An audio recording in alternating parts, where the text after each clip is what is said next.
Good evening, everyone. Welcome to the Progress Singapore Party's last rally for this general election 2025. Thank you all for coming. I'll be your MC for tonight. My name is Leong. I hope everyone is in a really high spirits because we have some excellent speeches with real substance and some very, very good speakers for you lined up tonight. And before we start, I'd also just like to give a big shout out and thanks to all the volunteers, members, and also all the police officers who are here today who are going to keep us safe. So let's put our hands together and thank them.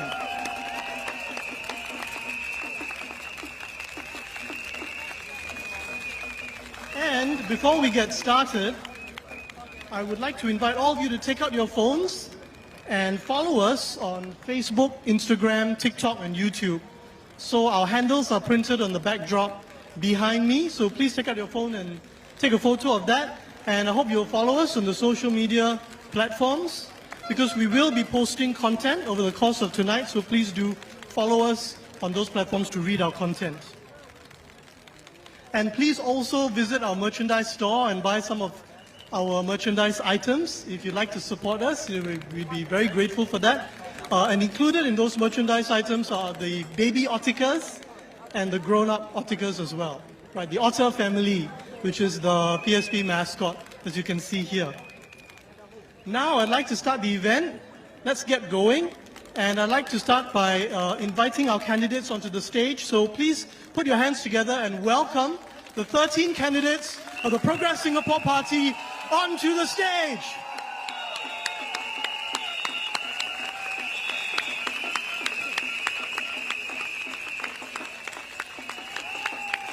Let's hear it for our candidates.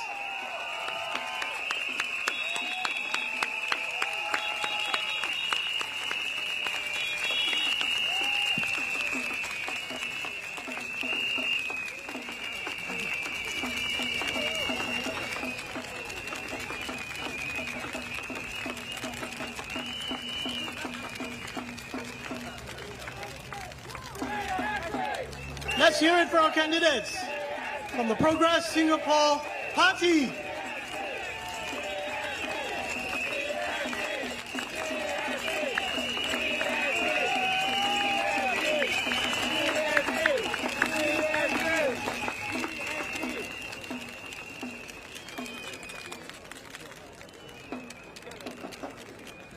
Thank you for the warm welcome, and I hope you're all in high spirits. We're going to start our speeches now, and the first speaker for tonight is the CEO of a regional risk consulting company.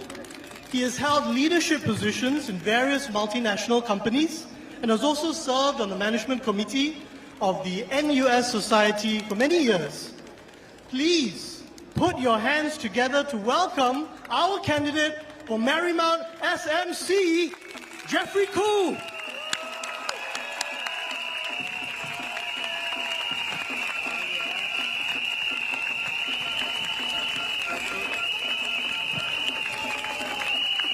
Good evening, West Coast Jurong West.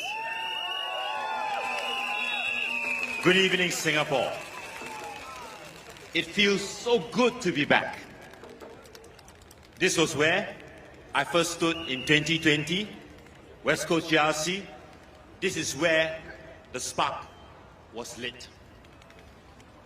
And though tonight I stand before you as a candidate for Marymount SMC, West Coast Jurong West will always be home for us in the Progress Singapore Party.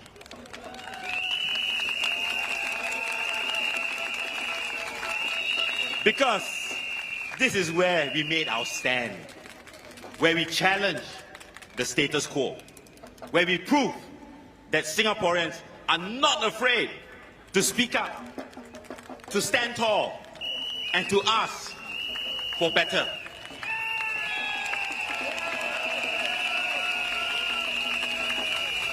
Do you remember recently we have a corrupt minister from the party we once trusted?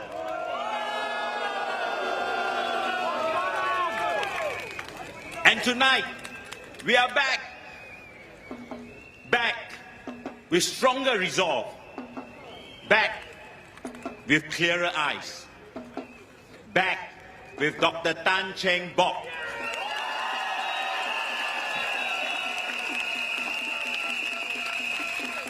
A man who for 26 years served with integrity, who dared to challenge even his own party when it lost its way, and who came out of retirement not for personal gain, but because he could not stay silent while Singaporeans struggled. Dr. Tan built PSP because he believed in serving the people, because when the ground shifted, he stood firm. And he now returns with Leong Mun Wai, Hazel Poa, to finish what he started.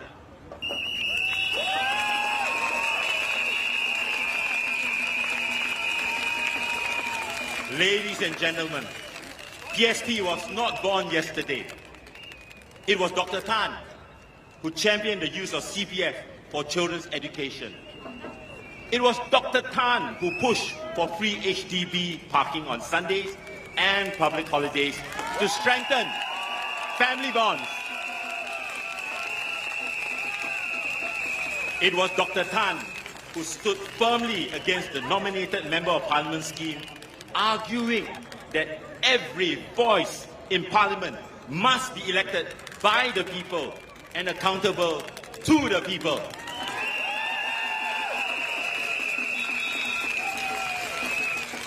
These weren't just policies, they were acts of care. They reflected what leadership should look like. And today, many of those ideas are claimed by others. But remember, they began with a voice. A voice of conscience, not convenience. Now we hear about sheltered walkways, new train lines, and home improvements. But these are the natural work of URA, LTA, and HDB. Let us not confuse development with direction.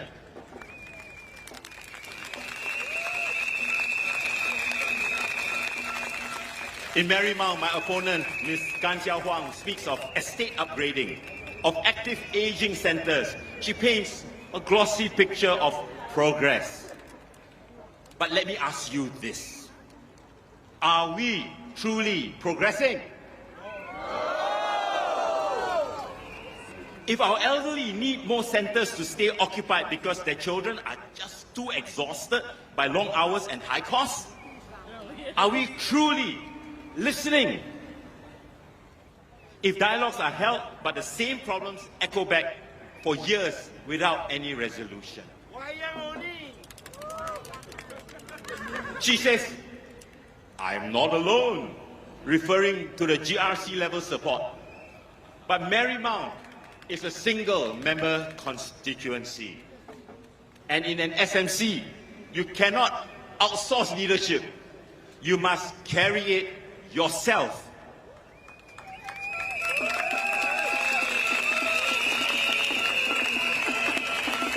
You must face the people, not just in the good times, but when things are hard.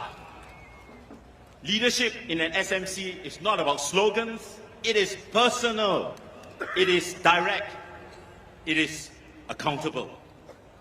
Where was her voice when residents cried out about the cost of living? Where was the urgency when young couples couldn't afford homes near their parents' home?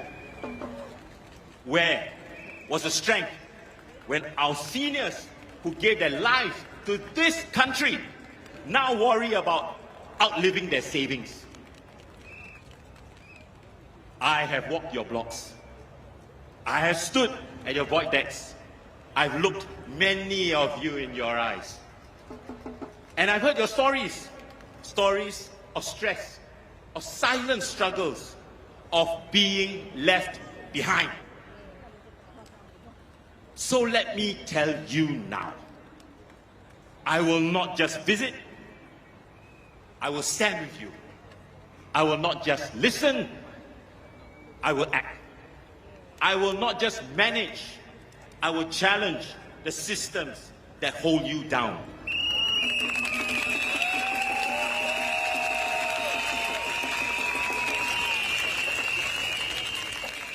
Because Marymount doesn't need more maintenance, it needs renewal.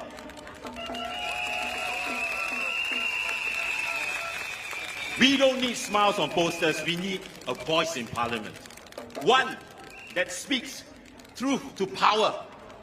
One that asks the hard questions. One that demands better.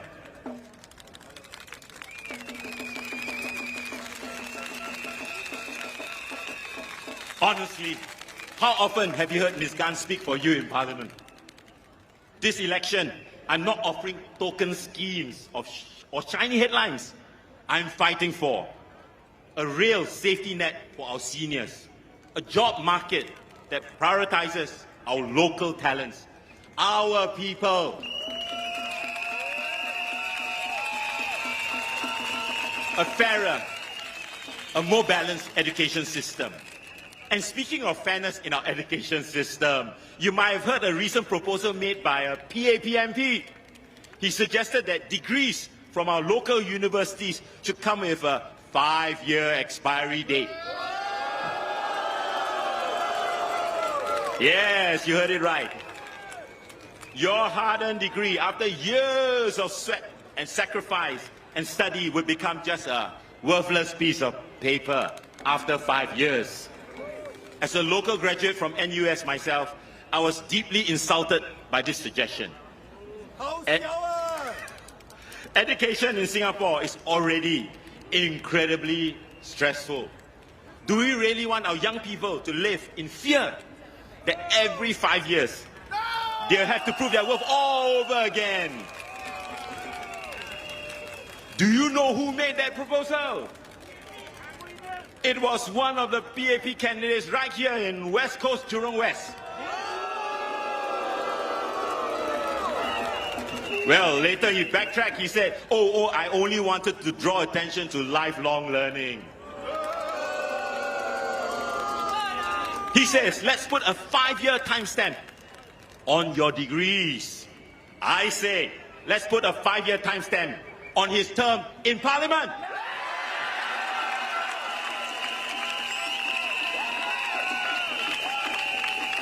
His 5 years are up. Let's take his advice and help him graduate from Parliament on polling day.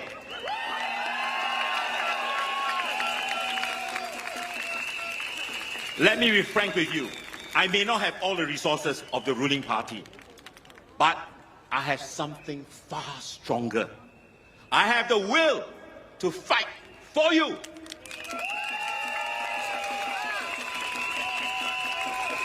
And so I ask for your belief, your courage, your voice. Let us build a Marymount and a Singapore where policies are not written in ivory towers, but born from real pain, real people, and real problems.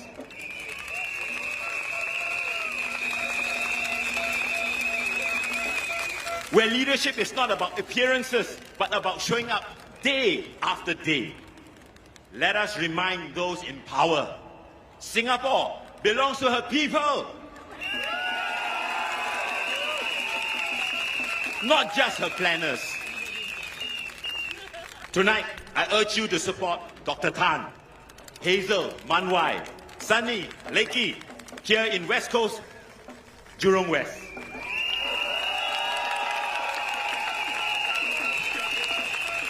But also support our voices in Marymount, Choa Chu Kang, Pioneer, Kebun Baru, and Bukit Gombak.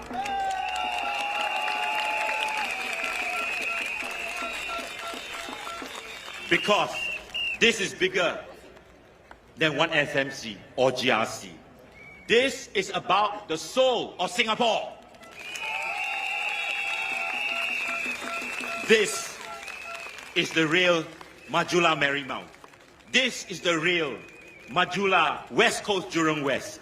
The real Majula Singapura.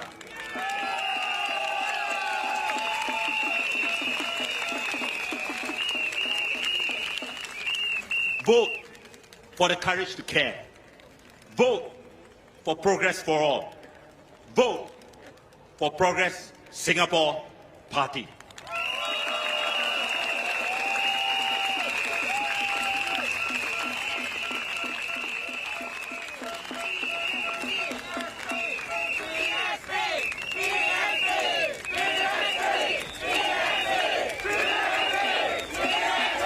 Ladies and gentlemen, let us welcome our second speaker for tonight.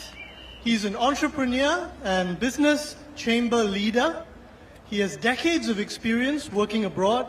He started his own camera production company in Shenzhen, China, and lived there for 12 years. He was formerly the Secretary General of the Singapore Manufacturing Federation. Please put your hands together to welcome Lawrence Peck.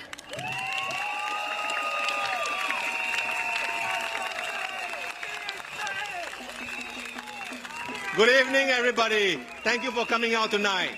I'm Lawrence Peck. Thank you very much. I want to thank the Prime Minister, the Manpower Minister, and Jeffrey. For over the last 10 days, they have brought great awareness, educated all of us on the fundamentals, great discussion, contestation on the universal minimum wage. They have brought it up. Now we know what it is and why we should study it. I would like to clarify, under no uncertain circumstances did I ask for the abolishment of the progressive wage model. During my time in the Federation, I spoke for it. I understand it. It's about productivity. It's about doing things a little bit better. It's about doing things faster. However, I have to tell everyone,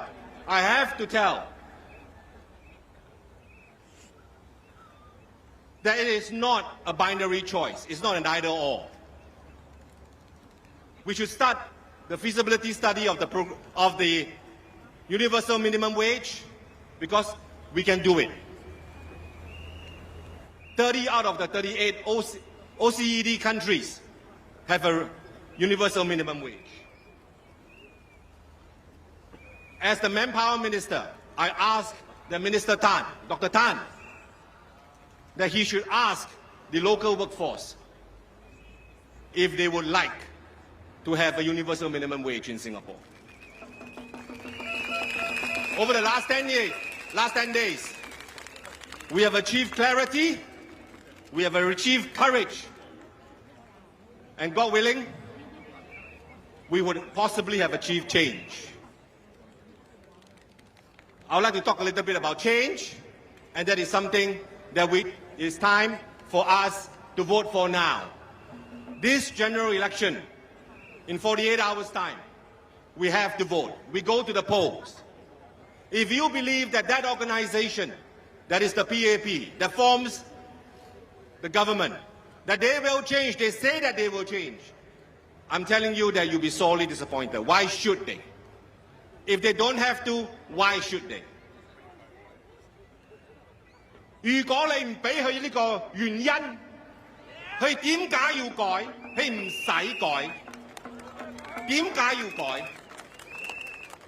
星期六俾佢呢個原因，星期六俾佢哋知道，星期六俾佢哋聽到，俾我哋 PSB 聽到你嘅聲音，你嘅心聲，我哋要知道，啱唔啱？係唔係咁樣？最緊要嘅，除咗我哋知道以外，俾佢哋聽到，俾政府聽到，俾 PAP 聽到，你哋嘅聲音，你哋嘅聲音，俾佢哋知道，呢個最緊要。佢哋唔聽到，佢哋唔聽到，佢哋係唔會改。今時今日，如果我哋繼續咁樣落去，我哋去到邊度？唔可以咁樣落去，真係唔可以咁樣落去，呢個最緊要。而家好緊要嘅，我想多謝抓住更嘅 residents， 好歡迎我哋，我同我嘅同事 ，OK， 我想叫我同事上嚟 ，Wendy， 嗱啦，阿伯，多謝你哋，感激你哋，好照顧我哋，唔該晒 ，Thank you very much，Thank you very much，Thank you，Thank you，Thank you very much，BSP，BSP，BSP，BSP，BSP，Thank you very much.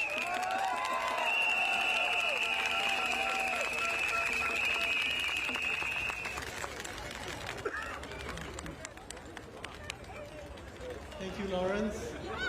Our next speaker studied engineering at Cambridge University on a Singapore Armed Forces scholarship. He served in the SAF for 9 years before becoming an entrepreneur.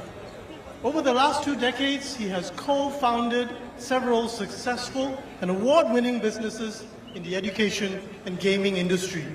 He has also become known recently for his robot dog. Please welcome our candidate for Kebun Baru SMC, Tony Tan Lei Tiam.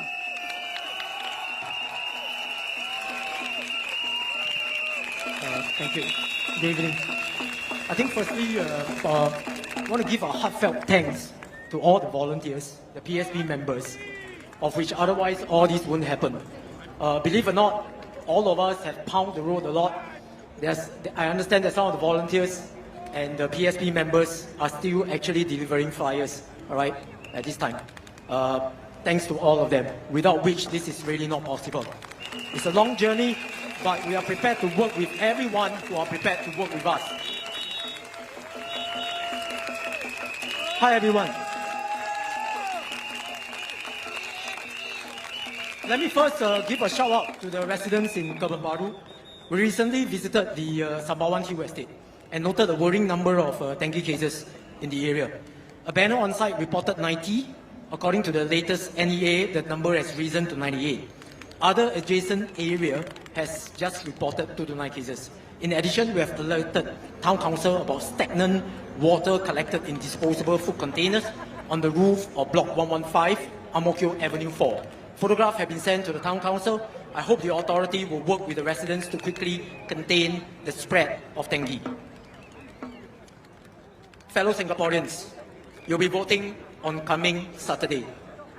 The cost of living crisis affecting all of us will not be going away. PSP Mr. Leong and Ms. Hazel have made contributions in the Parliament to alternative policy proposals on balancing the need for locals and foreigners in employment, balancing the need for affordable HDB price while not affecting the resale market. The government's role is to strike a careful balance in every policy it implements, not to make extreme decisions and not to act out of fear. For fear of losing Pongo, they put our point man in trade, DPM gun, in that GRC.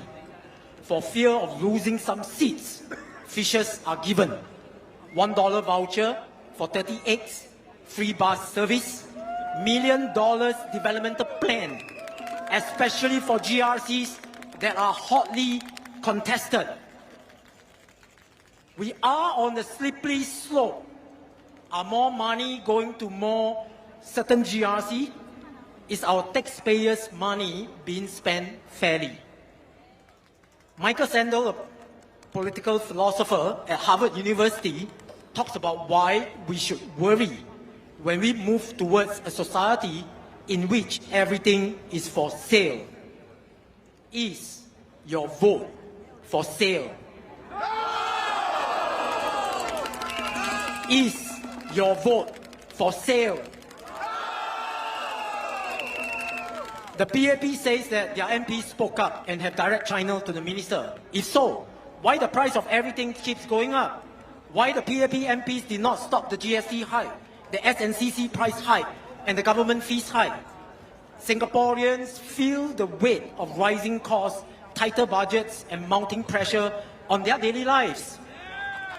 The cost of living in Singapore has become unmanageable for some families, our young and our old.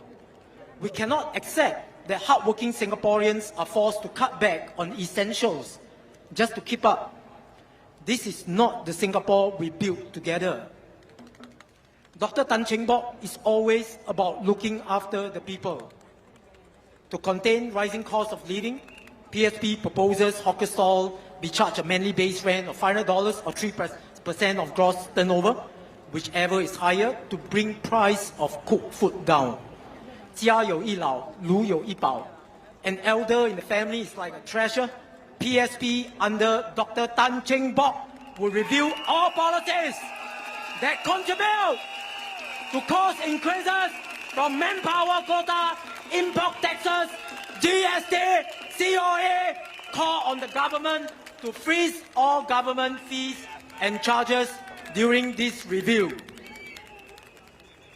当今的政府做物件无小心，无好好想 ，simply 高卡做啥啦？政府讲 sorry， 我哪会 IC 拿出来互人知？政府讲 sorry，NTUC Alliance 做啥啦？政府也是讲 sorry。部長Iswaran做啥啦？政府也是講 sorry。I don't want to hear sorry. Sometimes it cannot help to feel the government is trying to complete a checklist, a task list. GST hike, done. NTUC Alliance deal, done. Simply go cut, done. It is not done right for the people. We should have more checks and balance in Parliament. Dr. Cheng Bock has always stand on the side of the people, ensuring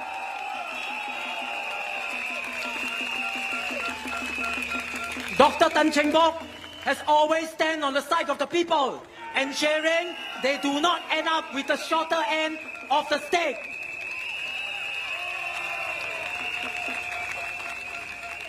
Dr. Cheng Bock has the wisdom and the knowledge from our founding years, when Singapore enjoys great economic prosperity, while Singaporeans benefited financially.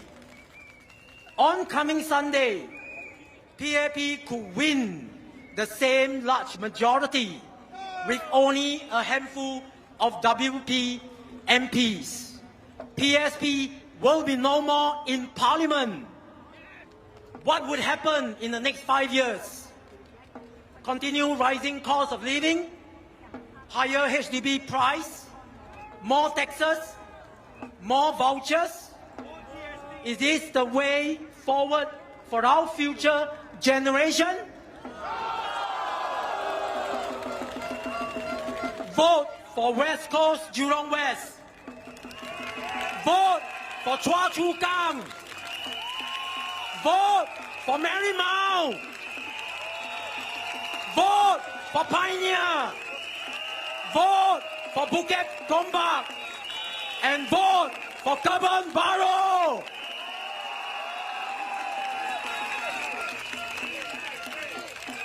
On coming Saturday, vote for PSP to restore the balance in Parliament in ensuring the economic development and progress of all Singaporeans go hand in glove. Remember this, a government must serve the people, not ask the people to serve the system.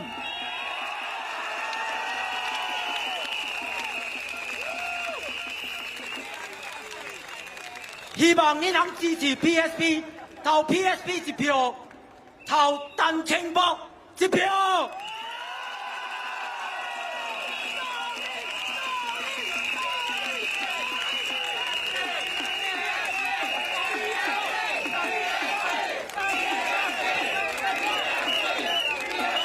I can see that the crowd is in high spirits. Thank you, Tony. I'd like to introduce our next speaker. He studied law in the UK. He worked there for many years in various roles, ranging from private companies to a governmental development agency. After returning to Singapore, he worked as an in-house legal counsel and is now the managing director of a condominium management company. please put your hands together to welcome our candidate for West Coast Jurong West, Sani Ismail.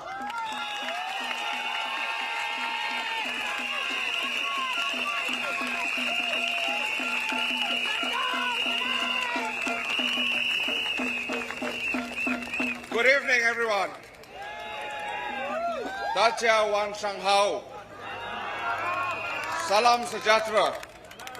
Anban Vanakam.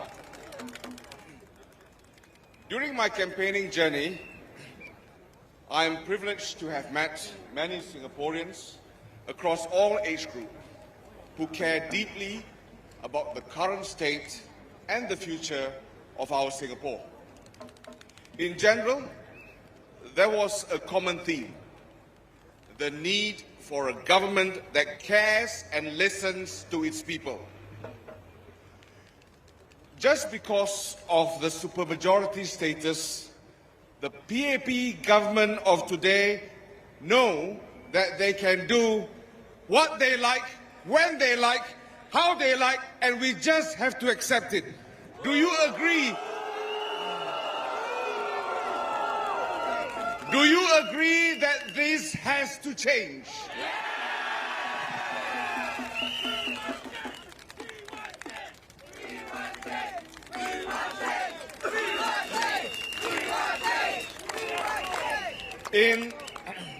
In November and December last year, a PAP candidate for West Coast Jurong West GRC gave out fish to Nanyang residents, which he proudly posted on social media.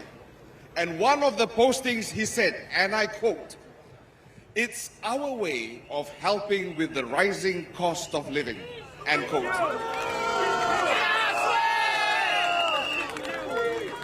Giving out fish? Does he think we are cats? Fuck the PAP! We are not cats. Don't feed us with fish. A responsible and caring government would have considered the impacts to its citizens before bulldozing the GST increases one year after another, at a time when its people were dusting themselves down from the effects of COVID and were trying to pick themselves up. They are animals. Then they acknowledge that the cost of living has risen.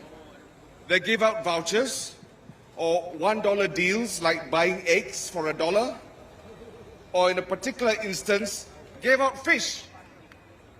It's a slap to our face.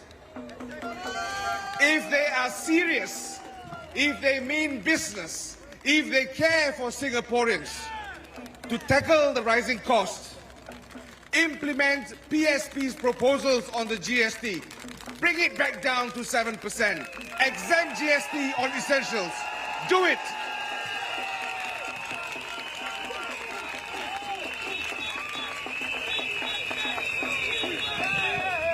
We need long-term measures, not short-term pleasures. Do you agree?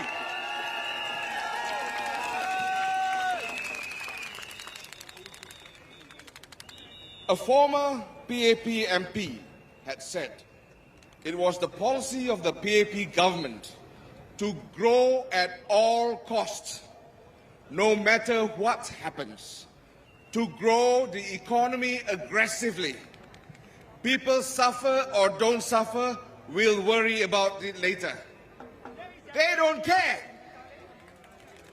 Come Saturday, 3rd of May, do you want to let your voice be heard? Vote PSP.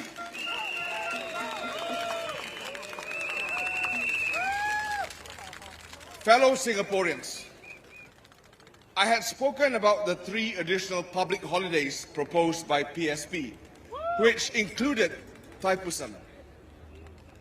In March this year, during the Committee of Supply debate, the PAP candidate for Marymount SMC rejected the calls to reinstate Thaipusam as a public holiday.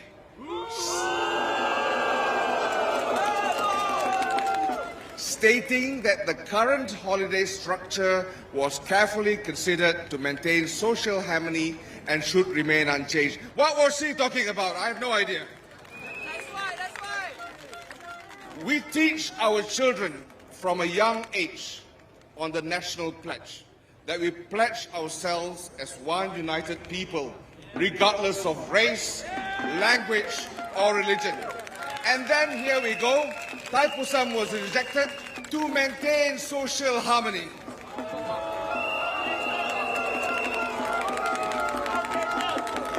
Do you want to show them that we are one united people?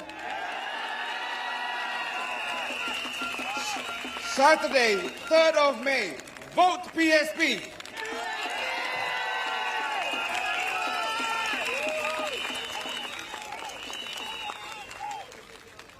More recently, the PAP told us that the government needs a strong mandate to defend the country's interests at the negotiating table. Firstly, what a strong mandate is was not made clear. Look, if they want a supermajority, just say so to the voters. Be straight up, be frank, don't talk in riddles. Look, whoever forms the government has to get on with the job of governing. Do you agree?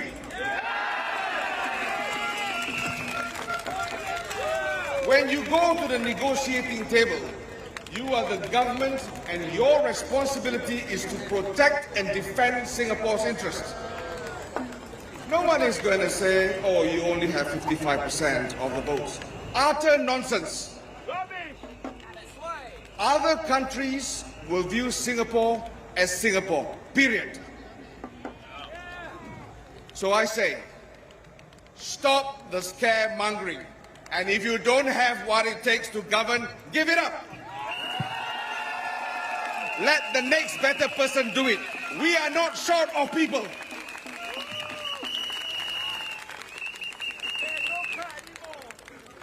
Over the past few days, the PAP has also said that losing ministers could form a weak PAP government. Ladies and gentlemen, I reject this notion wholeheartedly.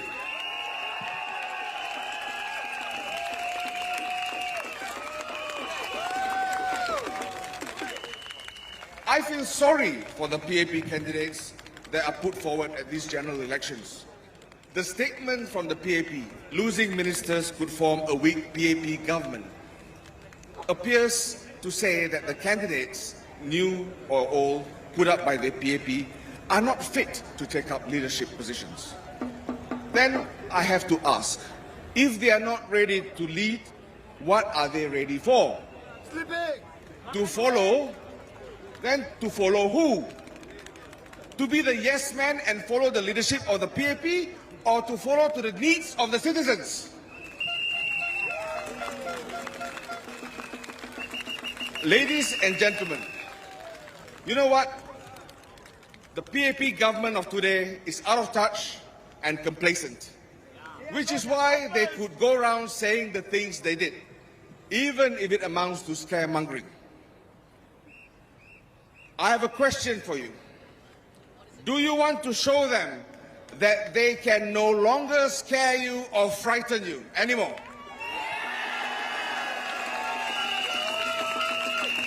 Show it to them on the 3rd of May. Vote PSP.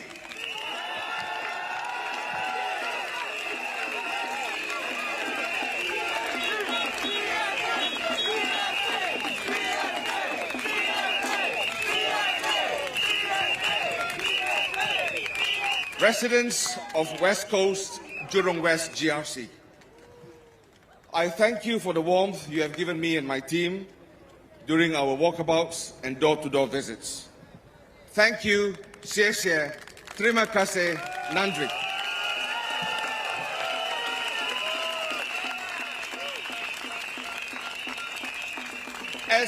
As you may already know, currently I am the managing director of a firm which specializes in managing condo developments, responsible for the management of condos which are homes to over 10,000 residents. Yesterday, I was invited by a resident in West Coast Jurong West GRC to see the state of the lift lobby upgrading works carried out at their HDB block. While the works have not completed, there were trip hazards exposed to the residents and other inconveniences. And apparently, it's been there for over a month.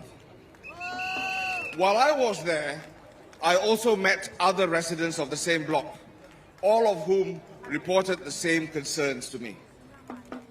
The demographic of the block comprises of many elders, and the risk of injuries to them caused by the trip hazards are high and very real.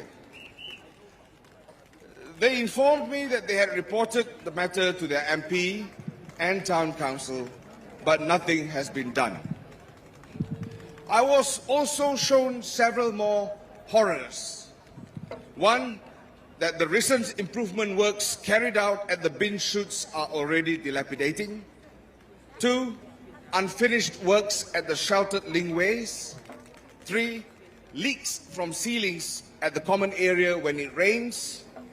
And finally, the rodents' burrows. And I was told that the rats come out to play at night. These to me are signs of an incompetent town council with no regard to safety, duty of care, and the proper oversight of its contractors. Simply bow-up attitude.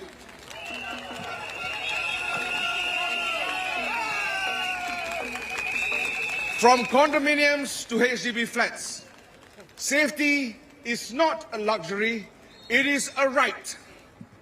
And if elected, I bring the same vigilance to our public housing estates. I want to assure you that projects by LTA, URA, and other ministries within the GRC will not be affected if you elect PSP. Remember that the expenditure to fund those projects does not come from the PAP, but from your money, your taxes. That's right.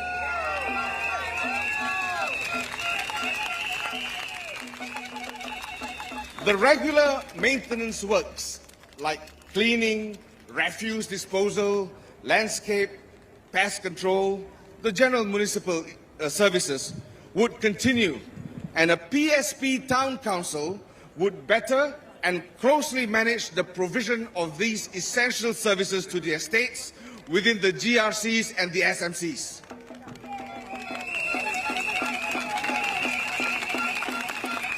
Now, a PSP town council understands that not all equipment in the estates would last forever. Therefore, cyclical works like the modernization or upgrading of lifts in the HDB blocks, the repairs and repainting of HDB blocks, the replacement of fitness equipment or playground equipment would be assessed and carried out appropriately. Those are works which fall under the obligation of the town council in terms of general upkeep and maintenance. So don't worry, we won't be calling all it as within our master plan, unlike what I had seen the master plan for one of the wards in West Coast, Jurong West GRC. If elected, a PSP managed town council would be better managed than what is in place now.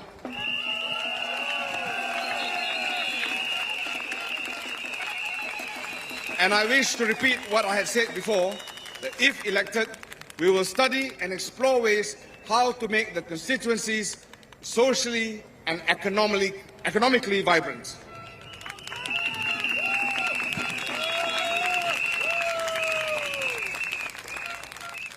My fellow Singaporeans, there has also been a recent narrative by the PAP that it is easy to come up with policy ideas, but the challenge lies in its implementation.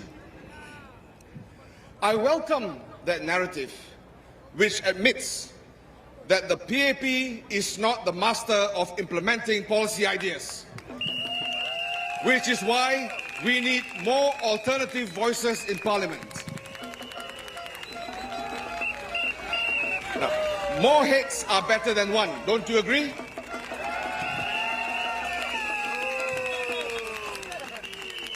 Do you want PSP in Parliament?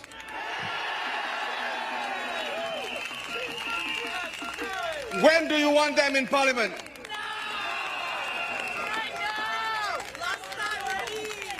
Ladies and gentlemen, who do you want? When do you want? Now. Who do you want? PSP. When do you want? Now. Who do you want? PSP. When do you want it? Now. Majulah Singapura. Vote Progress for All. Vote PSP. Thank you.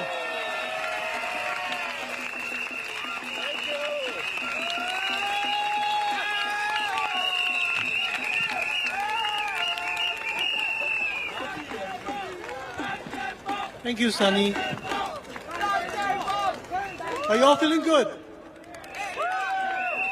Our next speaker studied law at NUS. She began her career as a litigator in one of Singapore's largest law firms, before serving as a legal officer in the Ministry of Law and the Ministry of Defence.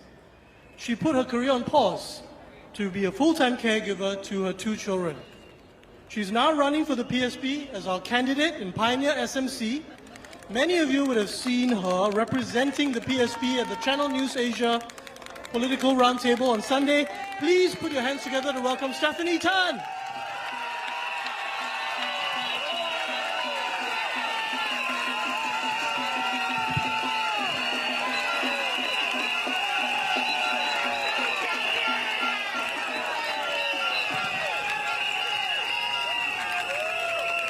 大家暗暝好，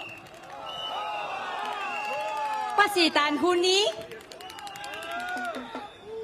我希望大家投我一票，给我机会，在国会内面甲你出声，在国会外口照顾你人，感谢各位。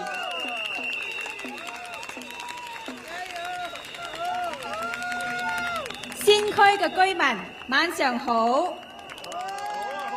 我係陳芬妮，我好多謝大家今晚嚟到呢度，同我哋前進黨一起度過經選期最後嘅一晚。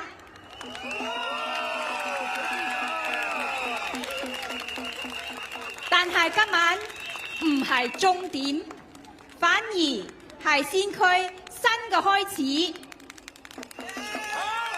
我希望你哋會投我一票，讓我響未來嘅5年同你哋一起創造一個溫馨嘅大家庭。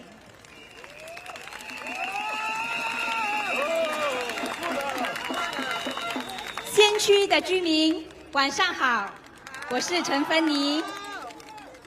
我很感激大家今晚來到這裡，與我們前進黨一起度過這競選期最後的一晚，但是今晚並不是終點，反而是我們先驅新的開始。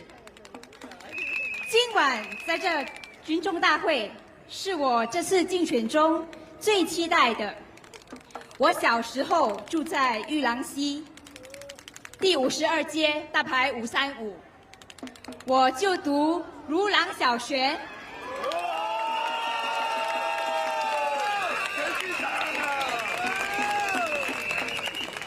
中學時期，我搬到了文理大牌260。我每個星期都會和我媽媽一起去 Jurong Point， 在4樓的 food court 吃飯。我在新加坡的西部的生活經歷和童年，是我選擇參選先驅單選區的原因之一。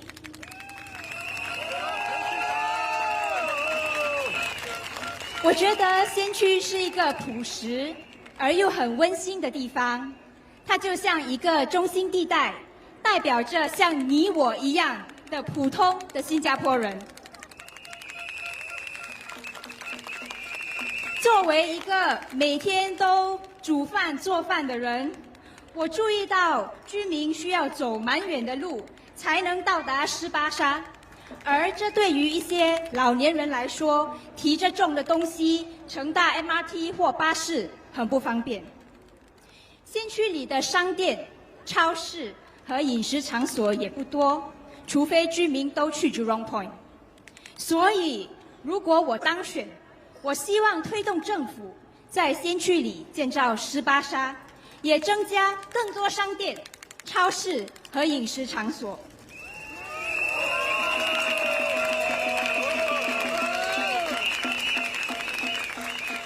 我以前是一名律师，现在我有2个孩子，是全职母亲，也有人说我是家庭主妇。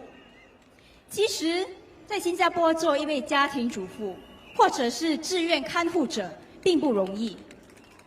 无论是你是照顾孩子、照顾年老的父母，还是照顾患有残疾的家人，我们做这样都是出于爱，出于责任。我们没有薪水，没有公积金，也没有任何其他的福利。除非有人帮忙，否则我们也没有休息日，没有病假。我们经历压力、精神疲惫，长期甚至出现健康的问题。因此，我希望在先区里成立一个看护者支持小组，让我们在这段旅程中拥有一群真正彼此了解感受的朋友，彼此给予支持。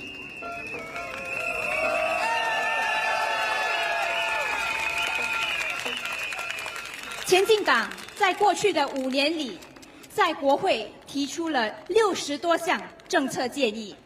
我们呼吁政府聆听人民的故事，帮助人民应付生活费、医药费、就业、工资以及住房的问题。我希望先区的居民们在来临的5月3号会投我一票，给我机会在未来的5年，帮助你们在国会里提倡前进党的建设。在国会外，我要照顾你们，和你们一起创造一个温馨的大家庭。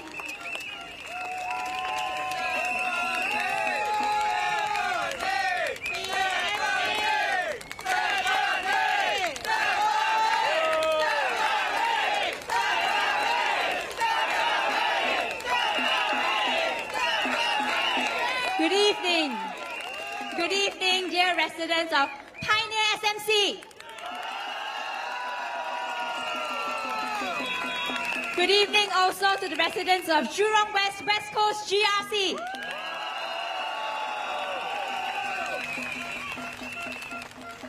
I'm Stephanie Tan, the candidate for Pioneer, and thank you so much for spending the last night of the GE Campaign 2025 here with us. This night is not the end, it is the beginning to our very new start.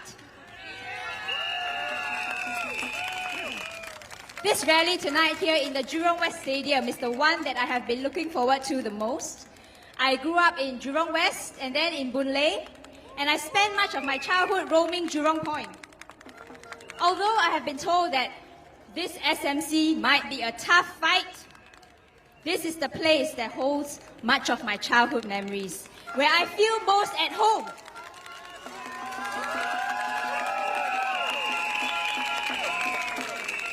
I paused my legal career to become a full-time mother. I have 2 children in primary 1 and primary 4 now. I know how difficult it is to be a parent in Singapore today. Whether we are full-time stay-home parents or full-time working parents, we all probably experience guilt at some point about various things like not being able to spend enough time with our children because we have to work, and also thinking about whether we will be able to provide for them financially and give them the opportunities to pursue their passions and dreams.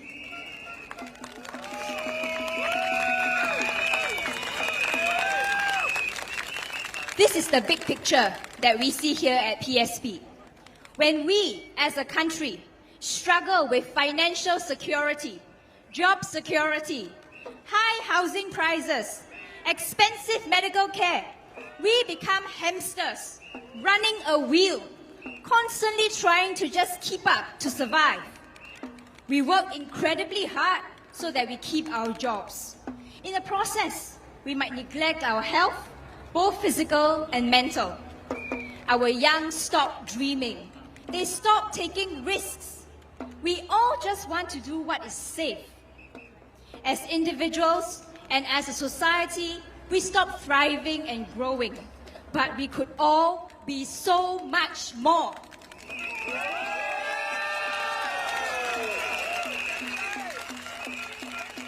This is why this election is so important for you and for me. This election has to be more about just voting for today. It has to be about voting for tomorrow, for the future we want, for our children and grandchildren.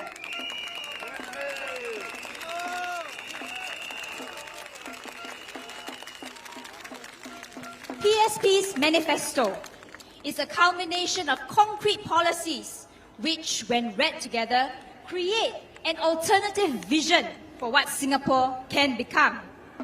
It is a vision for a future Singapore where our citizens are thriving, confident, and are happy, where each person has meaningful choices which allow them to realize their full potential.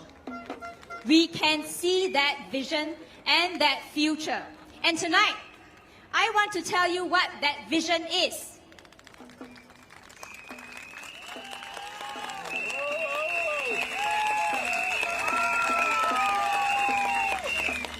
We see Singaporeans who are not burdened by a crushing cost of living, with access to a universal minimum wage, more affordable hawker food, and a lower GST rate.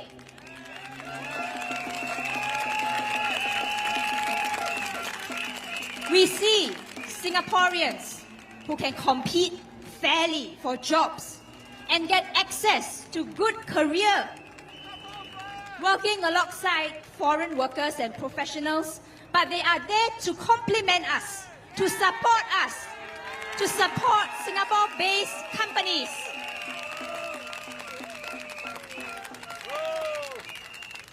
We see Singaporeans who can afford HDB flats in their 20s and 30s and have the confidence to start families and take risks.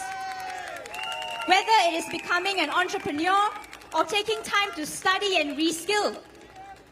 We see young Singaporeans who have more autonomy, being able to vote at 18 and having access to flats at 28 years old as a single.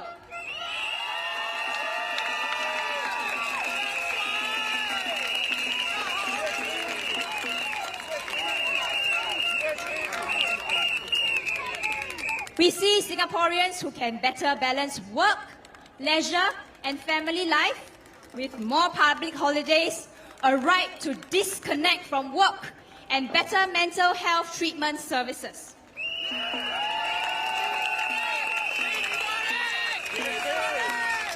We see mothers and fathers sharing their parenting responsibilities more equally and being less stressed about their children's education.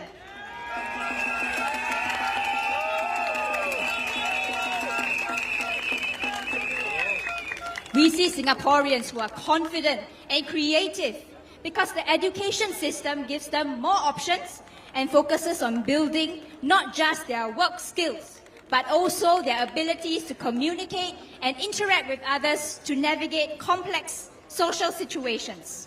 We see older Singaporeans who are able to retire with dignity.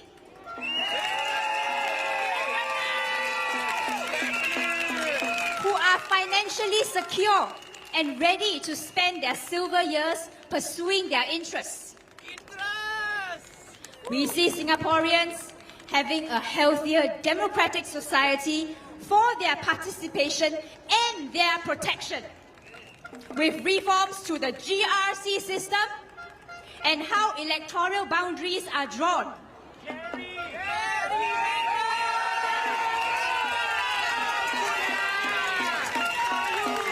We see Singaporeans being enriched by a more diverse media landscape, with reporting and journalism from more angles and more perspectives. We see a more sustainable Singapore, where environmental impact assessments are mandatory.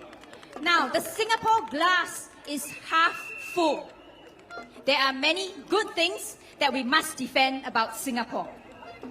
But it is time to fill the glass to the brim.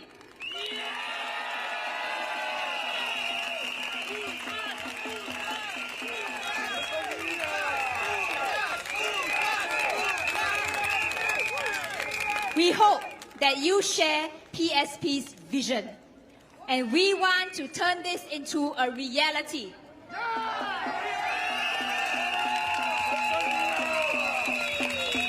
But we cannot do it alone without your trust and confidence in us.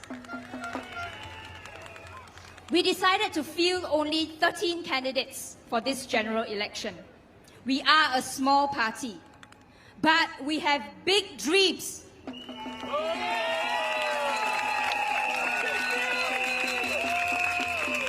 the 3rd of May, vote for me into Parliament as your MP for Pioneer SMC.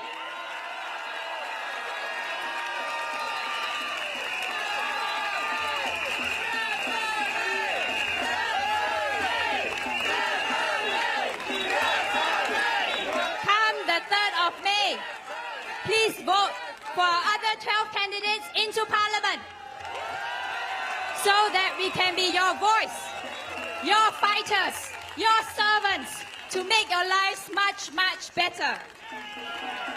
Please help us to turn our vision into your reality. Thank you.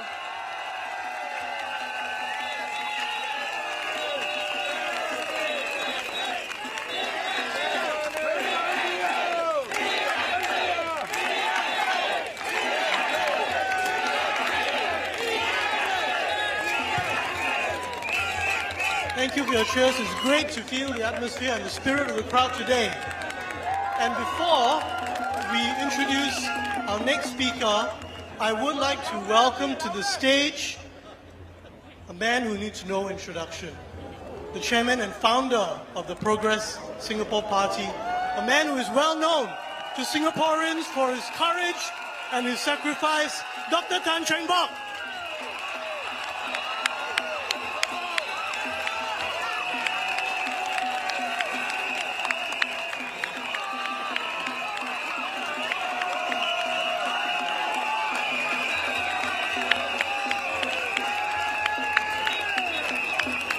Please give him a minute or two to come to the stage.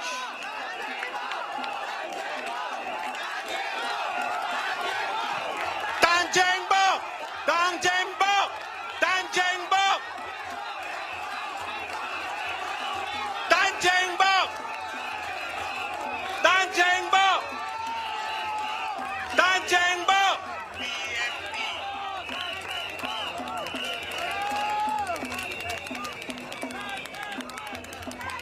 来了来了来了，丹姐来了。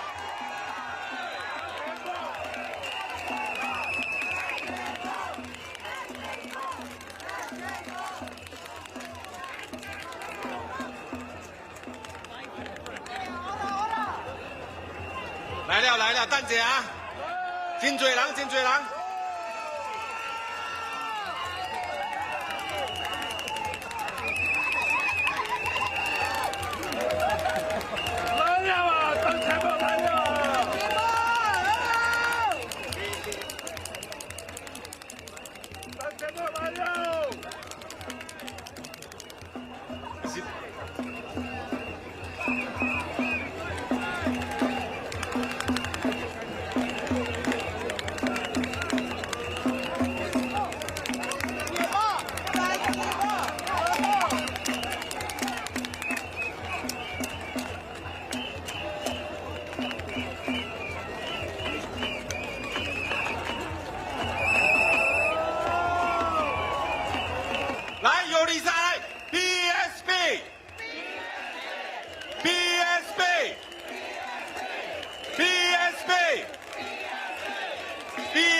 来，Dr. 丹来了，Dr. 丹来了，罗贝子拜了，罗贝子拜了。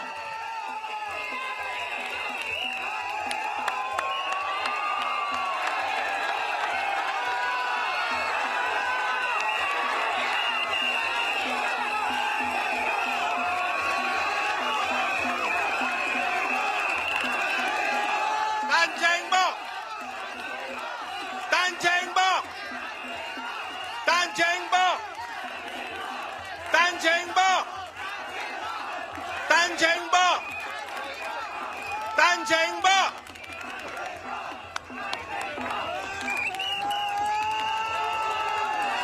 来，和 BAP 听了，我人和 BAP 听了，来，Cheng Bock， Cheng Bock， Cheng Bock，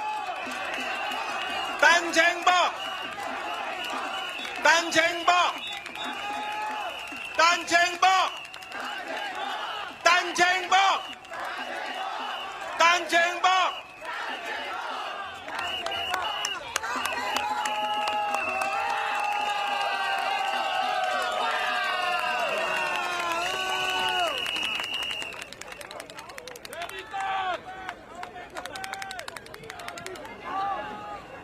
Thank you for the warm welcome to the founder of the PSP, Dr. Cheng Bock. And now we'll proceed on to our next speaker. He is the head of packaged food and business development at a multinational food and beverage company. He's also the president and founder of the Makan Association, which has 8 Silat clubs and hundreds of students training at various CCs and RCs.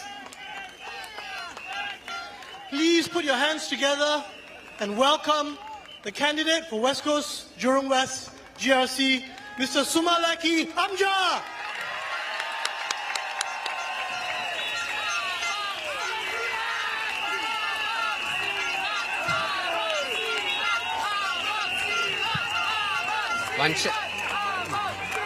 Thank you. Wan Chang Hao. Wanakkam. Salam sejahtera. Good evening to all of you. Welcome, Dr. Cheng Bock. He just arrived to listen to my speech. Thank you. My name is Sumalaki Amja, but you can call me Lucky.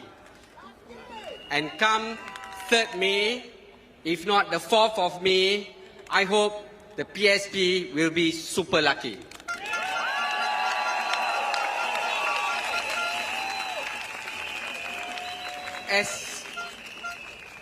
As mentioned by Leon, I work in a multinational corporation managing the Southeast Asian and Middle East markets.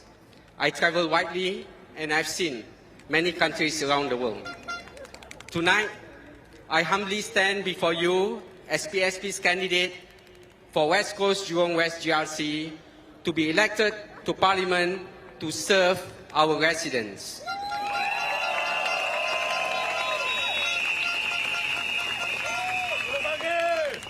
Some say the PAP has become arrogant.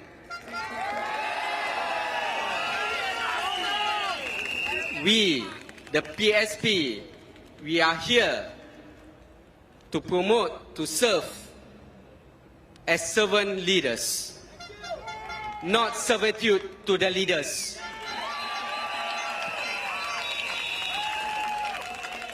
As Singaporeans, regardless of race, language, religion, socio-economic background, we are here in this country as one united people.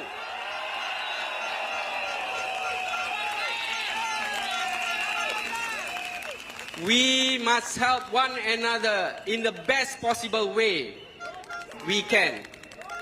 We must send a clear message to the PAP that we vote as one united people.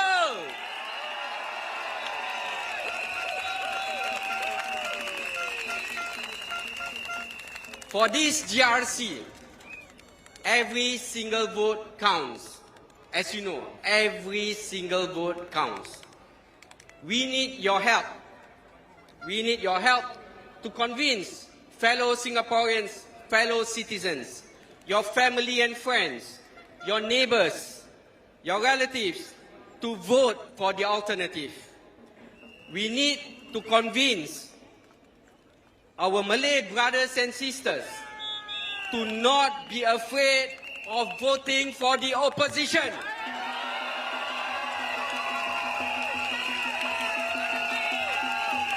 We need to convince our Malay brothers and sisters to vote for PSP.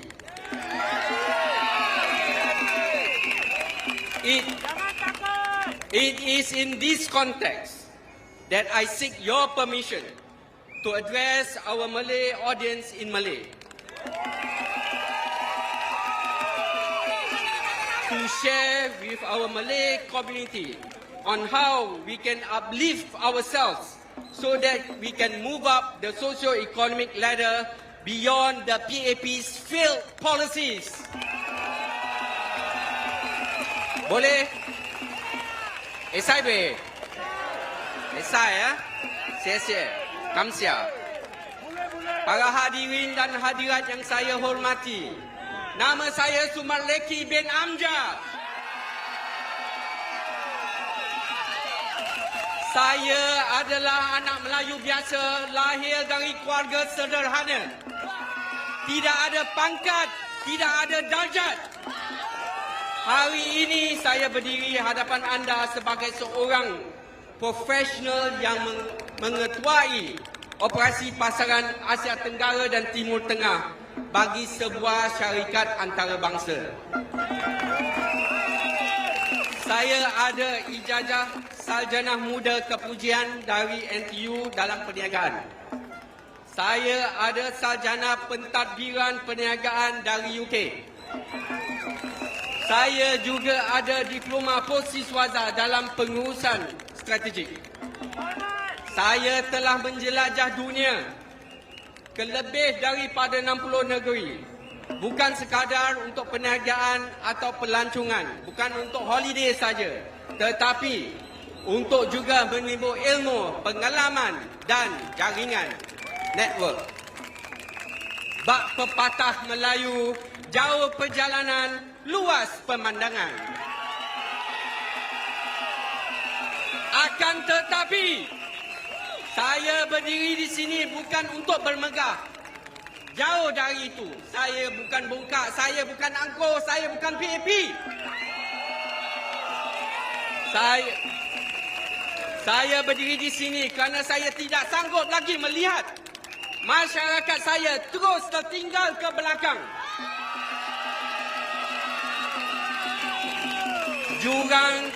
Jurang pendapatan antara kita dengan masyarakat majmuk terlampau menjurang, terlampau melebar, terlampau membesar. Cakap terus terang, saya boleh saja hidup selesa. Betul. Bagi teman-teman yang kenal saya, memang mereka tahu. Saya boleh hidup selesa. Saya boleh tutup mata. Saya boleh tutup telinga. Saya boleh tutup mulut. Tapi saya pilih untuk korbankan hidup saya demi bangsa saya.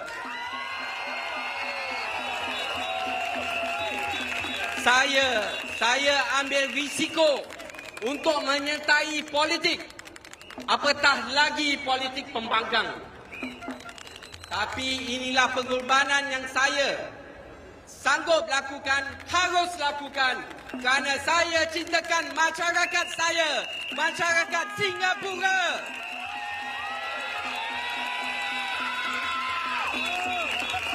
Saya mahu Melayu percaya bahawa jika kita juga mampu berjaya.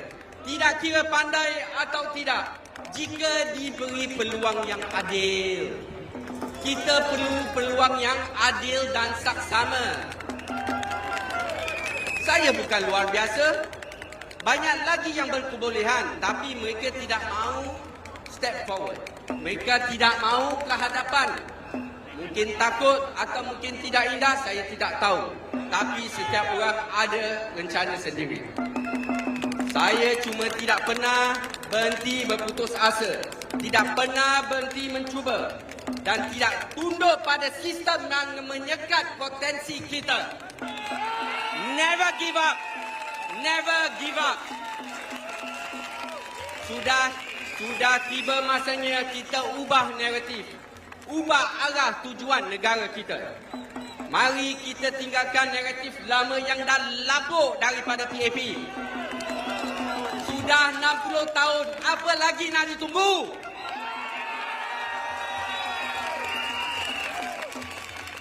Kita bukanlah masyarakat yang lemah.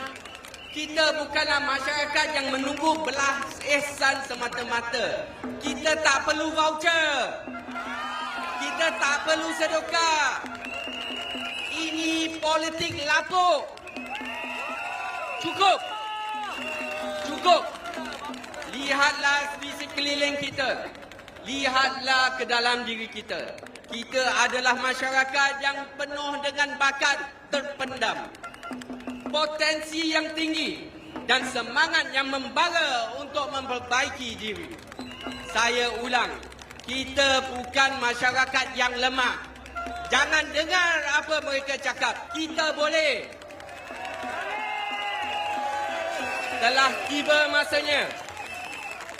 tiba masanya untuk kita menulis semula masa depan kita. Jangan tunggu PAP.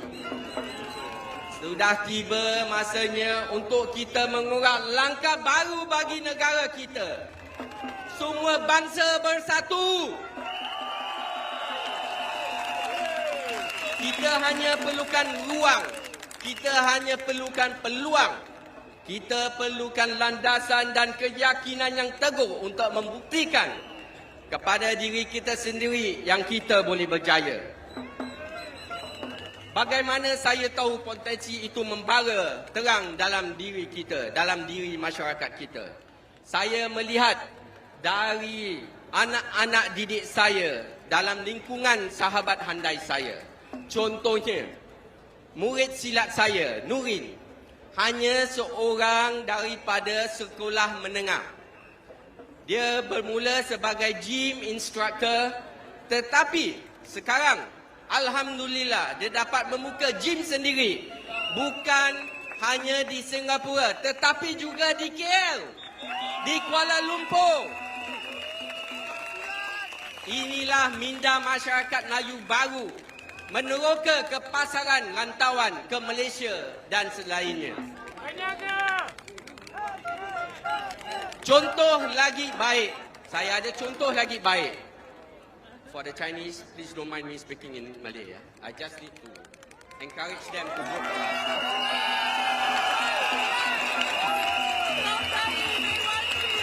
Terpuji.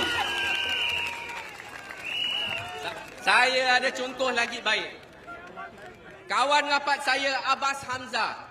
Dia adalah pemilik dan CEO EduDebt. Ini syarikat debt recovery scheme. Kisah cerita hidup dia lagi berliku-liku. Dia pernah bankrupt. Dia hanya graduate ITE. Siswaza ITE. Yang PAP selalu memandang rendah.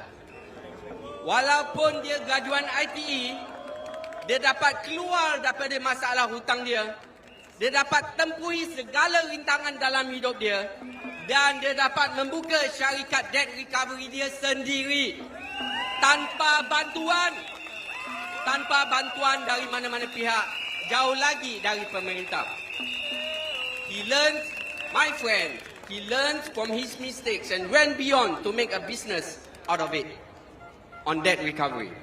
Inilah semangat yang saya ingin lihat dalam ramai anak-anak muda kita, kerana mereka adalah masa depan kita. Our youth are our future.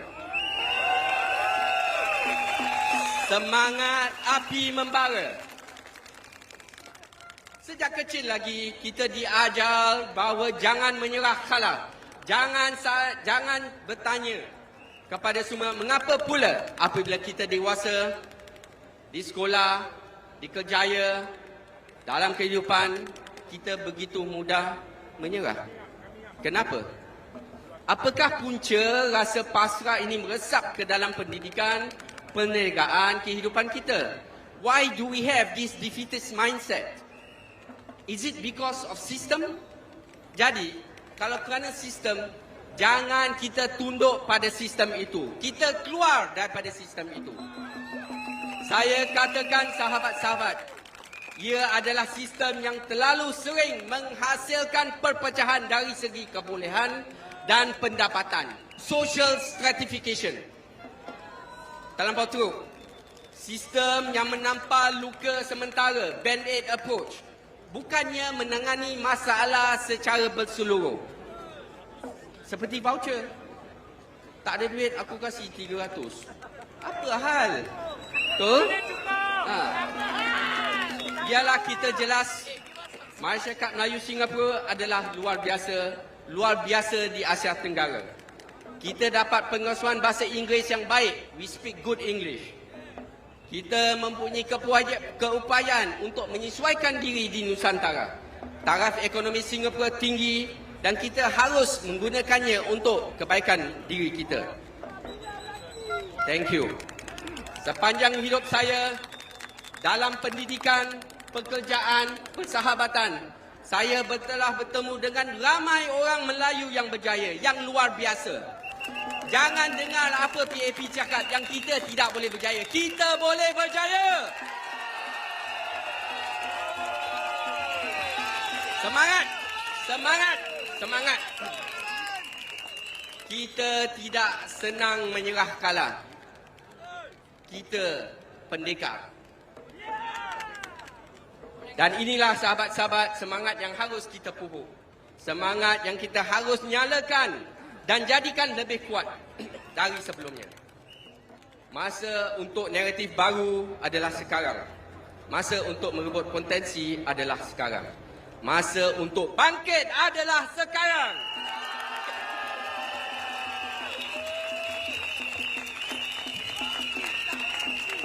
Saya leci, laki, leki.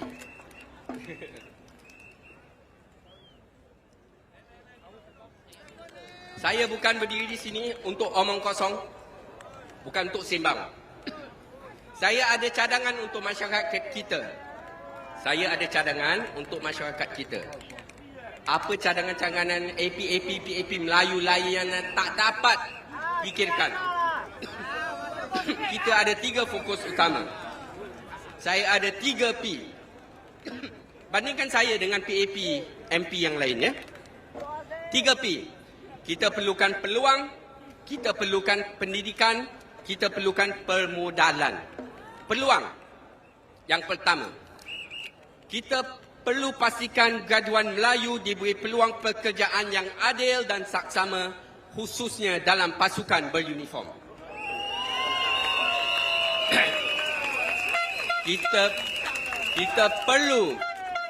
Kita perlu dapat naik pangkat dengan sewajarnya, mengikut kebolehan, tidak ada sekatan. Kita mesti dapat dinilai melalui merit dan kebolehan kita sendiri secara telus, bukan melalui lensa prasangka. Di sektor swasta, kita perlu wujudkan program bimbingan dan rangkaian kerjaya supaya anak-anak muda kita mampu bersaing setanding dengan rakan-rakan majmuk Singapura. Mentorship and networking. Graduan ITE, kita pula harus ditawarkan laluan alternatif termasuk menjadi usahawan. Renungkanlah kejayaan kawan sekapat saya Abbas Hamzah yang tidak pernah putus asa menjadi usahawan.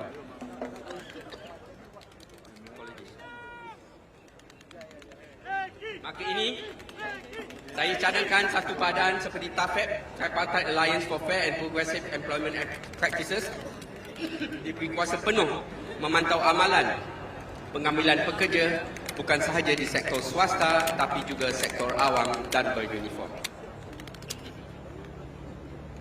I've been talking to too many residents. Apologies. Sorry. Yang kedua, pendidikan. Pendidikan bukan setakat pendidikan yang PAP Melayu selalu cakap, yang konon mereka itu pandai. Bukan. kita tidak perlukan pendidikan basic. Kita tidak perlu kursus senang. Anak-anak kita perlukan pendidikan yang relevan dengan keperluan ekonomi seperti AI, data analysis dan sebagainya. Jika tidak sukar untuk anak-anak kita mendapat pekerjaan yang bermakna, yang dapat gaji besar. Saya cadangkan Mendaki diberi mandat baru. Bantu pelajar Melayu yang cemerlang dari awal, sejak kecil. Bukan sekadar bantu kewangan, tetapi juga tuition berterusan, mentor dan beasiswa. Supaya mereka dapat pergi ke universiti terkemuka di dunia. Seperti Harvard, MIT, Oxford dan sebagainya. Kita mahu lahirkan pemikir, pemimpin dan pencetus perubahan dari kalangan kita. Kita perlu ketua yang benar-benar dipilih oleh masyarakat. Bukan ketua-ketua yang dipilih oleh PAP. Itu bukan ketua. We need to build our intellectual capital. Yang ketiga, kita perlukan bukan hanya modal wang, tapi juga modal sosial untuk mengubah nasib masyarakat kita. Saya cadangkan Mendaki diberi lagi satu mandat baru. Mungkin piagam harus diubah. Ini kita boleh bincangkan dan bekerjasama dengan AP Melayu PAP. Cadangan saya. Dengan menggunakan pulangan pelaburan dari dana Mendaki, that is investment returns from Mendaki funds, kita menyokong usahawan lebih lagi yang muda dengan sokongan nombor 1, skim microkredit untuk perniagaan kecil. Kalau pergi Ramadan Bazar, banyak anak-anak muda kita yang membuat perniagaan. Yang nombor 2, dana ala venture capital untuk startup berpotensi tinggi. Ini dapat membantu anak-anak kita berkembang ke Nusantara. Saudara-saudari sekalian, saya tidak berjanji bulan dan bintang. Tapi saya berjanji, saya tidak akan sombong. Saya tidak akan tidur di parlimen.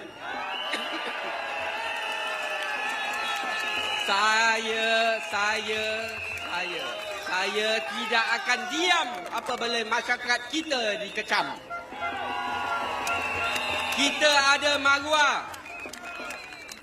Dengan itu, sahabat-sahabat Melayu, sahabat-sahabat kita, ingatlah, undi anda adalah rahsia, jangan takut dengan PAP. Kita perlu undi sebagai satu kaum masyarakat Singapura. Unity for all. Unity for all, regardless of race, language or religion. We are one united Singapore people.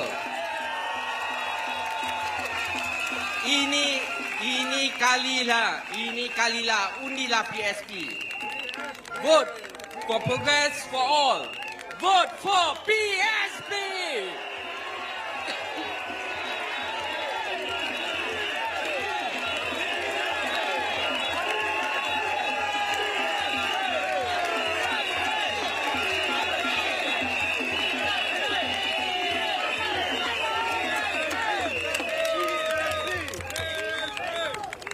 Terima kasih, Leki. Ladies and gentlemen, our next speaker was an Overseas Merit Scholarship recipient who studied at the University of Cambridge. She worked in the administrative service of the civil service before leaving to start a chain of private education centers with her husband, Tony. She was our non-constituency member of parliament in the last parliament and brought up many issues that touch your lives, such as the cost of living, housing, education, and good governance. Please welcome the one and only Hazel Poa.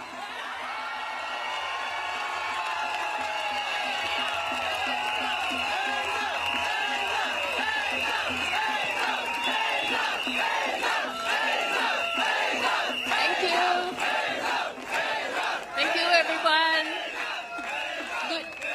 Good evening and happy Labor Day. Today, let us express our appreciation to all the workers in Singapore, past and present, for the contributions that they have made to Singapore's development. Thank you.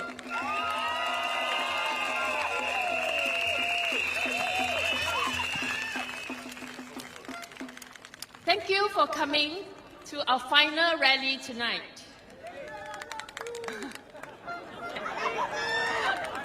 My husband is here. Okay, first, let me deal with some unfinished business from the campaign. And that is relating to the harassment incident involving PAP and PSP volunteers in Bukit Gombak on 4th January 2025, which our volunteers have started to call Gombak Gate. Now, more than a month ago, we have been informed by police that their investigations have been completed and they have handed over their investigation results to the Attorney General's chambers. 5 days ago, at our rally at Bukit Gombak, I called on the government to release the result of the police investigation.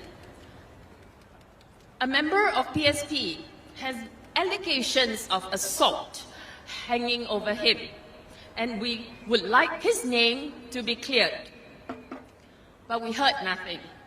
So at yesterday's media interview, I again asked for the result of the investigation. Tonight is the last day for campaigning, and we have still heard nothing.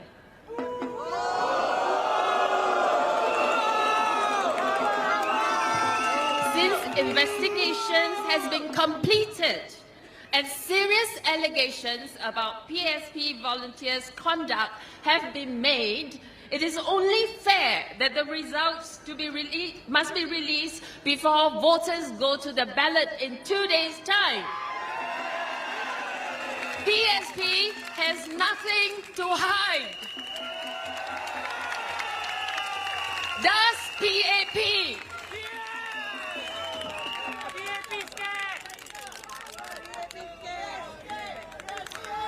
If we still hear nothing from the police or AGC, dear Singaporeans, we will have to ask you to draw your own conclusions and to perhaps give the opposition the benefit of the doubt in future. If PAP had not made allegations of slapping that they were unable to substantiate, if it had merely been allegations of who started the misbehavior, I think that this situation for PSP will be a lot murkier. In a situation of your word against mine, opposition does not have the upper hand. In the last 2 days, there have been reports that plans to disrupt a PSP walkabout in Taman Jurong were discussed in a WhatsApp group linked to grassroots volunteers supporting PAP candidate Sean Huang.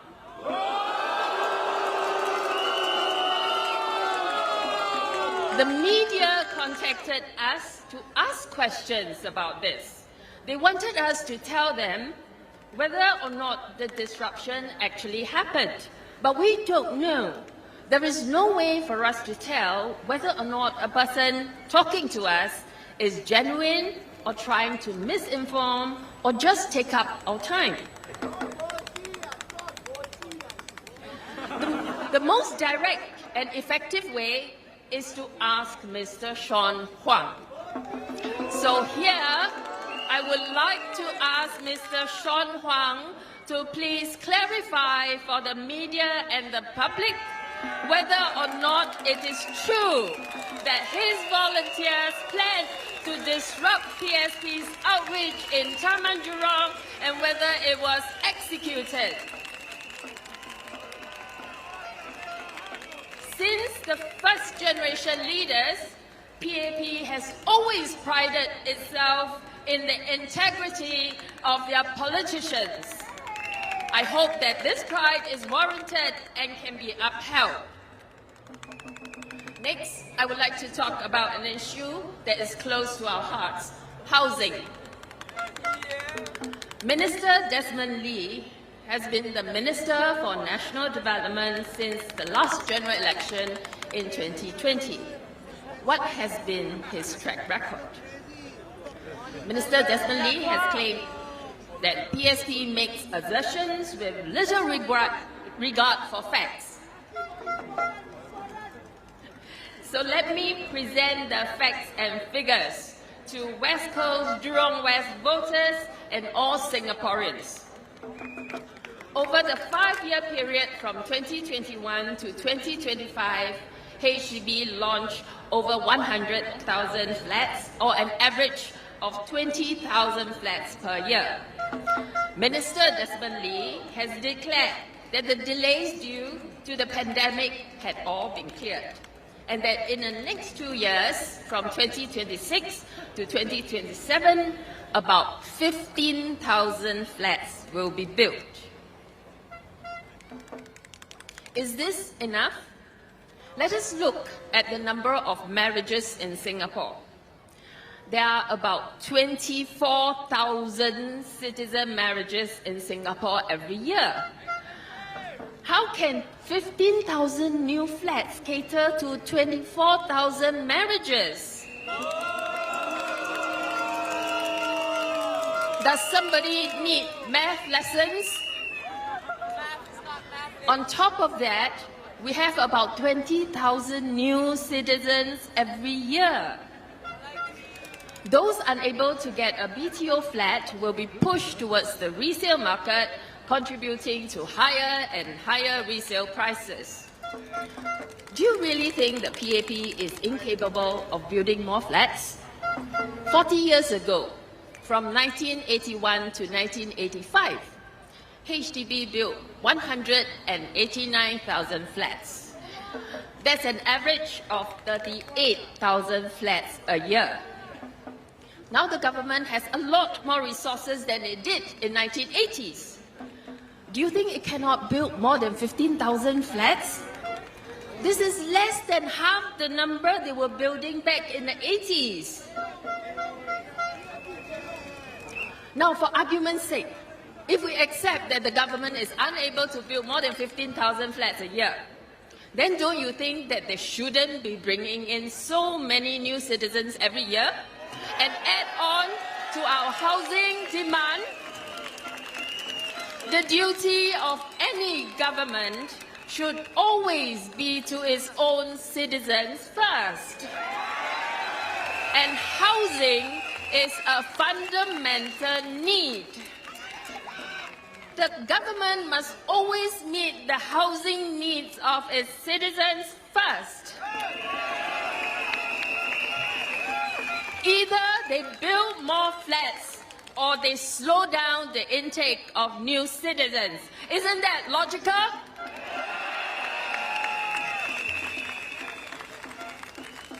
The issue of long waiting time has always been around.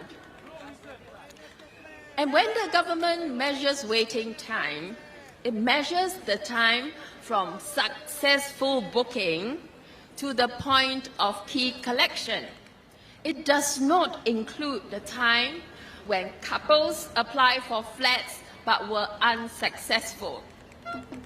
So the waiting time as published by the government is shorter than the waiting time actually experienced by couples. Recently, MND started building shorter waiting time flats in a departure from BTO, but at a very slow pace. Even though such flats can be built, the government will only be building about 4,000 shorter waiting time flats per year from 2025 to 2027. This is hugely inadequate. The government can be more aggressive about building flats with shorter waiting times so that our young couples can start families earlier.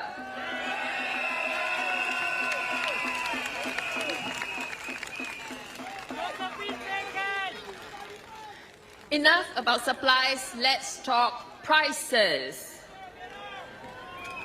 Minister Desmond Lee has been assuring Singaporeans that HDB flats are affordable. But every time we walk the ground, the feedback is always that HDB flats are too expensive.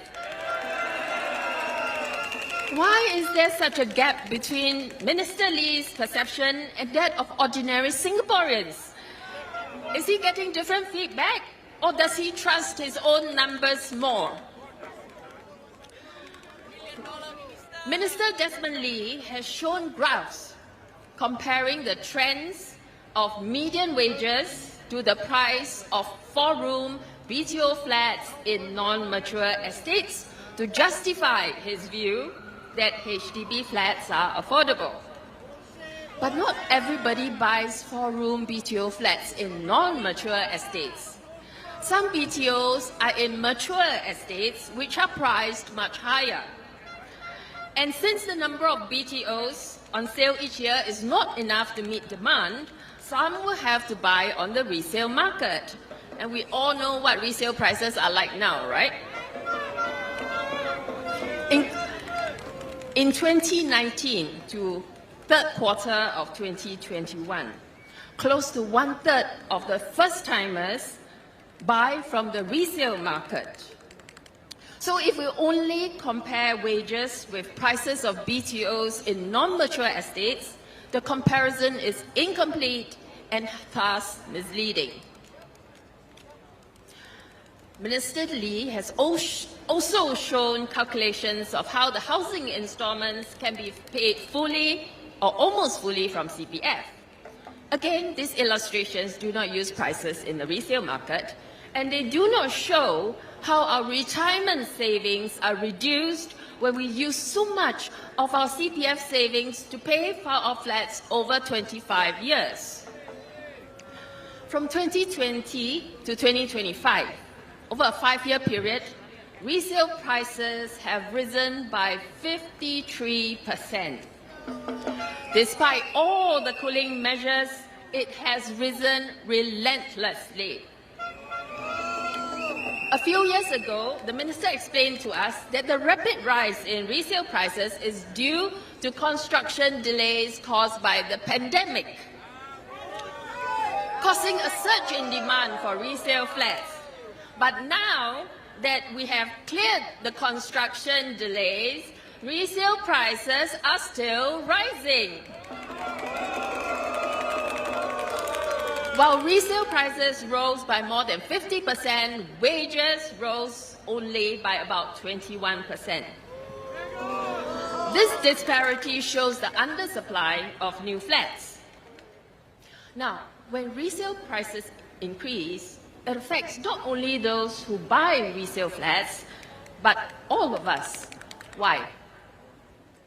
When resale price increase, the value of land increases, and HDB needs to pay FLA a higher amount to pay for the land it buys for building HDB flats.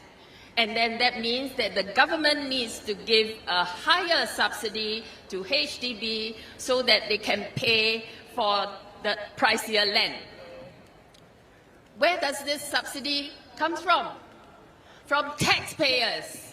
It comes from GST, income tax, property tax, etc. Last financial year, the amount of government grants to HDB is $6.8 billion, which is equivalent to about 3 to 4% GST. If resale prices continue to rise, this grant will have to rise as well, and more tax revenue will be needed to pay for it. In summary, under the PAP's current system, when resale prices rise, our tax burden rises too. So why doesn't the minister build more flats? It is just a matter of whether they have the political will to do so. So if you think that HDB prices are too expensive, you have to give them the political will to do so through your votes.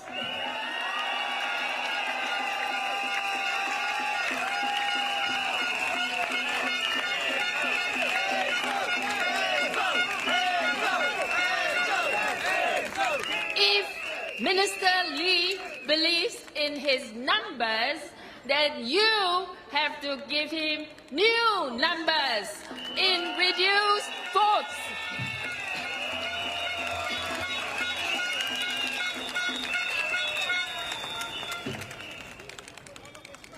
Now let us talk about the least decay issue. The fact that HDB flat value goes to zero at the end of 99 years. After so much CPF savings have gone into it, the government said they would address the problem through verse. That was 8 years ago. Yeah, you're right. Wait long. Until today, no details have been given, despite the opposition asking for it many times. Why do you think that is so? Is the PAP so inefficient that 8 years is not enough time for them to work out the details? Or is it because PAP thinks that the voters are not going to like it? When PSP proposed our affordable home scheme, where buyers of new flats are not charged the land cost unless and until they sell the flat on the resale market, PAP claimed that our proposal is a raid on the reserves. I tried to reason with them in Parliament.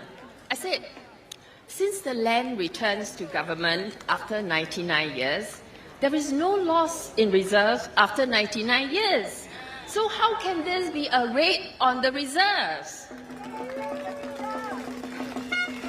They replied that it is a raid on reserves because the law defines it so.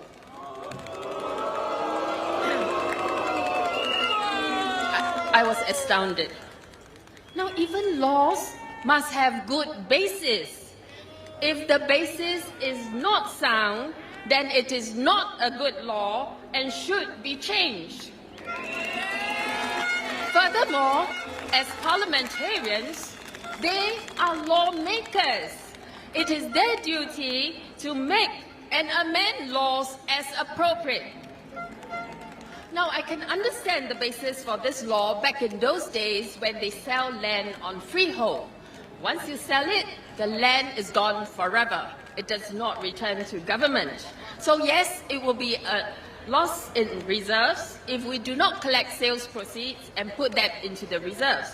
But now, land are sold on leasehold, 20 years to 99-year lease, after which it returns to government. The situation has changed, and the law should be changed to reflect that. So in future, if you hear the PAP say again that our proposal is raiding the reserve, please understand that it is a technicality, not in essence. And while they accuse us of raiding the reserve by not collecting land costs, they omitted to mention that when HDB was first introduced, the first generation leaders also did not include land cost in the HDB price.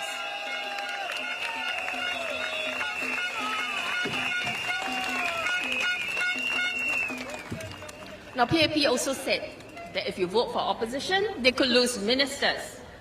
But look at Minister Ong Ye Kung. He lost in GE 2011 in Aljunied GRC, but he was brought back at the next election through a different GRC. So do not worry for PAP. Worry about ordinary Singaporeans instead.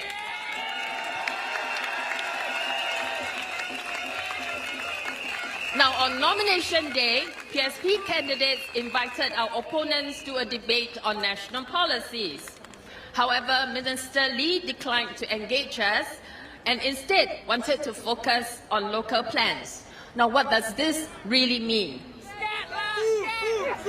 It means that they would rather you care more about the half-price grocery shopping in Boon Lay than in PSP's proposal for basic necessities to be exempted from GST for all Singaporeans.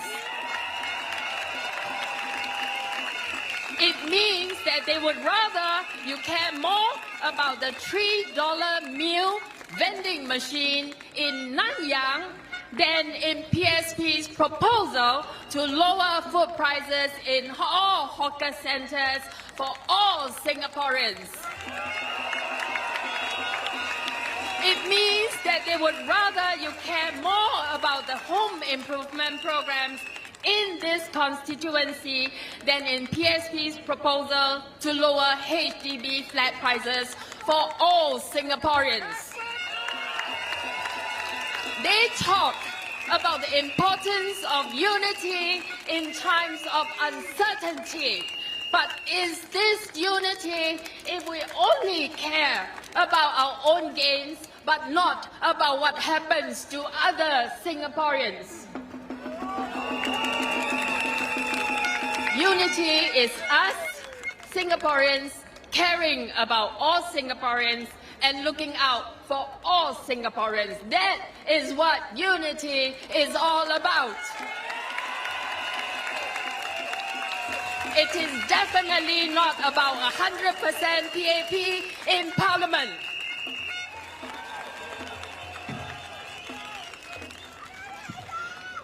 Dear Singaporeans, are we united Singaporeans?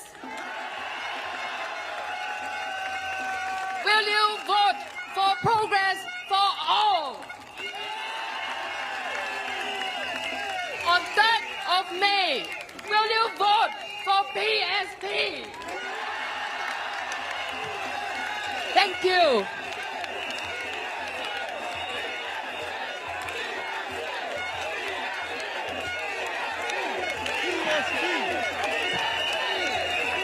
Ladies and gentlemen, our next speaker was also an Overseas Merit Scholarship recipient. He started his career at GIC and worked overseas for many years before serving as the Managing Director of OCBC Securities and now as a founder of his own private equity firm. He was also our NCMP in the last Parliament. You know who I'm referring to? And spoke relentlessly and bravely on many issues that touch your lives. Please welcome the one and only Leong Mun Wai.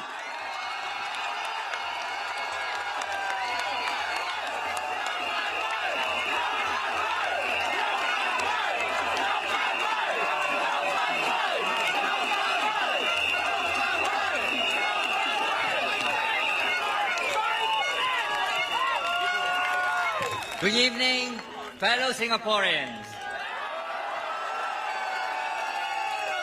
and residents of the West Coast, Jurong West, GRC.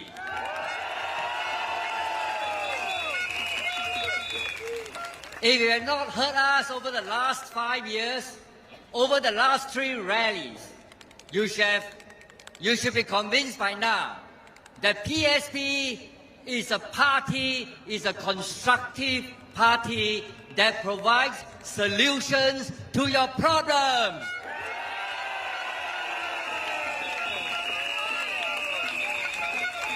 And today, through Stephanie, we have also presented to you our vision for the future. Although that vision is not complete yet, in terms of policies, we hope to develop those policies further in the 15th Parliament.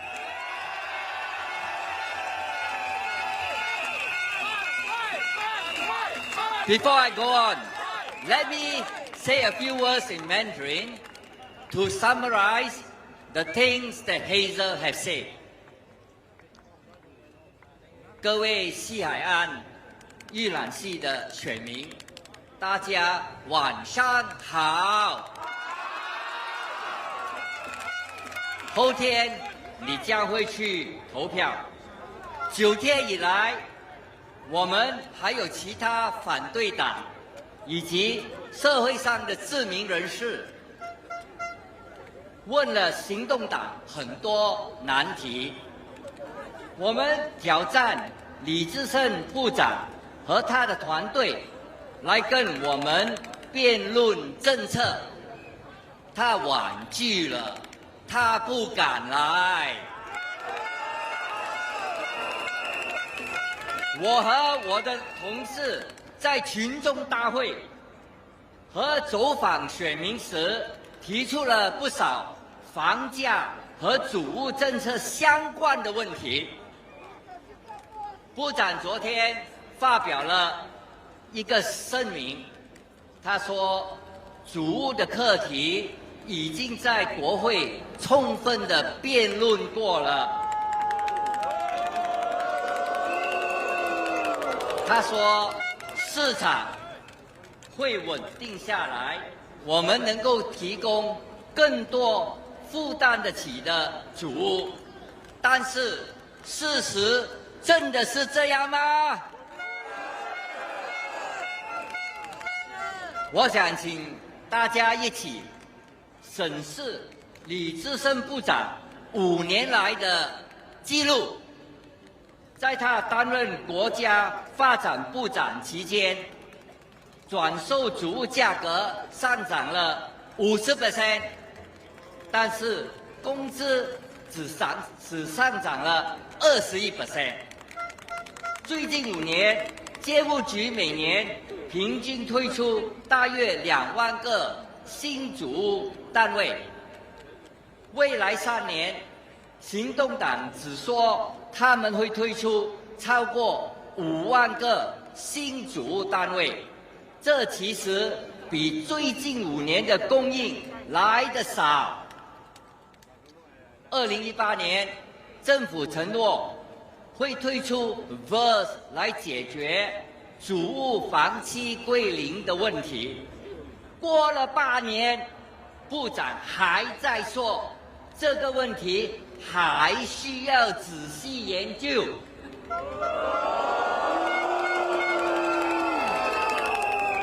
再过几年，就会开始有很多祖屋的房期只剩下了40年或更少。这个问题要快点解决。昨天，李志胜部长促请人民在本届大选投票做出选择时，务必考虑事实以及各方提出的具体计划。我也要劝请西海岸玉兰溪的选民去仔细阅读行动党对祖屋课题相关的计划。行动党党纲里对祖屋的计划和目前的政策其实是一样的，他们基本要延续目前的政策。目前的政策的后果是转售祖屋价格高涨，年轻人要等很久才能拿到 BTO 祖屋。我们的下一代为了买房子，耗尽了他们的公积金储蓄，这是你们想要的吗？西海岸玉兰溪的选民，请不要继续给行动党开空头支票。我们前进党的党纲里有很多详细的计划，能帮助减轻年轻人买房的负担，给他们更多住房的选择。为了我们的下一代，请在星期六投前进党一票。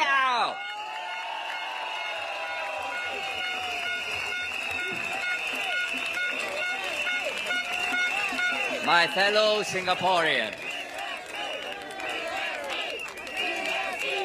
we are only 3 hours away from the end of the campaign for GE 2025. How do you find the campaign so far? The opposition has asked tough questions and demand accountability from the PAP. There is also active discussion on the social media. Even members of the public, like Mr. Tan Sui Che, have asked Mr. Ng Chi Ming, the PAP candidate for Jalan Kayu, and still the Secretary General of NTUC. He have asked Mr. Ng Chi Ming to take responsibility for the Income Alliance debacle.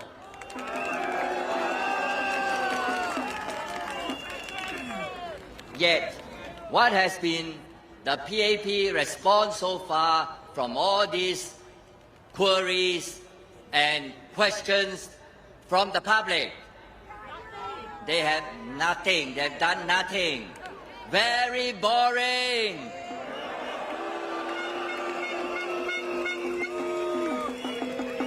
The PAP responses so far reminded me of my parliamentary experience in the last 5 years.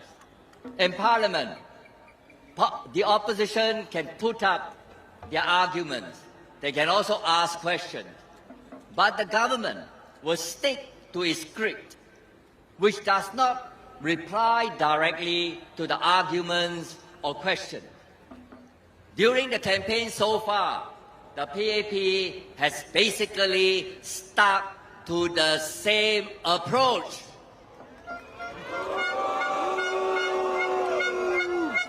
On the GST, the government did not admit to the people that raising the GST not once but twice during the high global inflation was a poorly timed decision.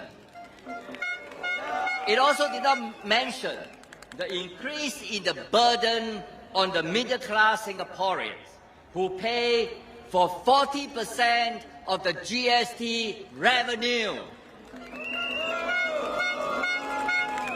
The GST increases have contributed to the higher pace of inflation, which shrink the disposable income of the middle class and all Singaporeans in general.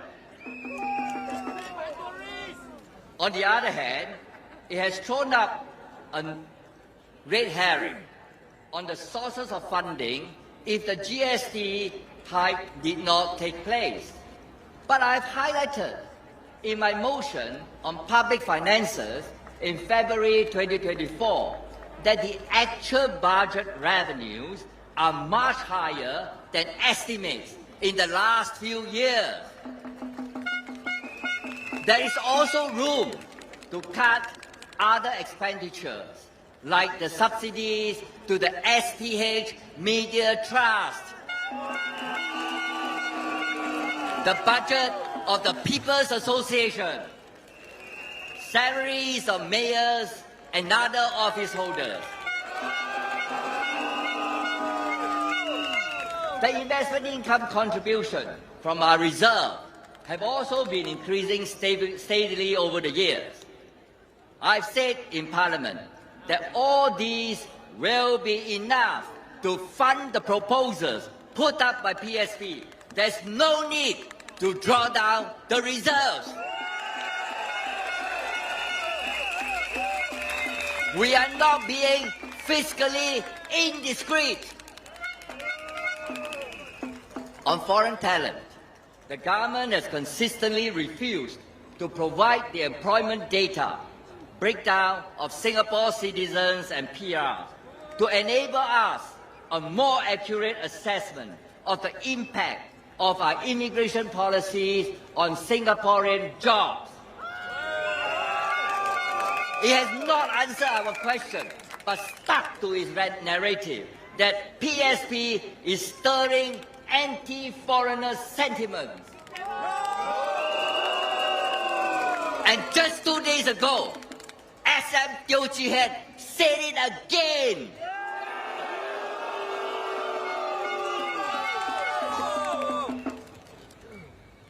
To SM Lee Hsien Loong's point that losing minister would weaken the government, I would like to point out, has the government been weakened since it lost George Teo, Lim Hui Hua, and Ng Chee Meng? Could a weak government has raised GST during high inflation? Could a weak government have passed laws like POFMA and FICA?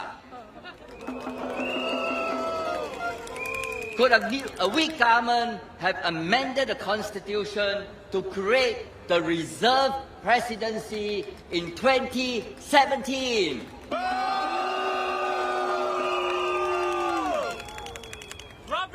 The PAP government will not be weakened if they lose a few ministers, because the opposition will come in and provide more ideas.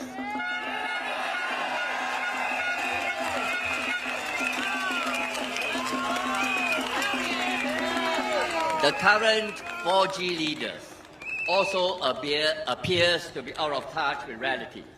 Even our PM, Lawrence Wong, at his rally at Choa Chu Kang over the weekend, he told the audience, those living in private estates, landed property, you better prepare for more taxes to come if you have more opposition in Parliament.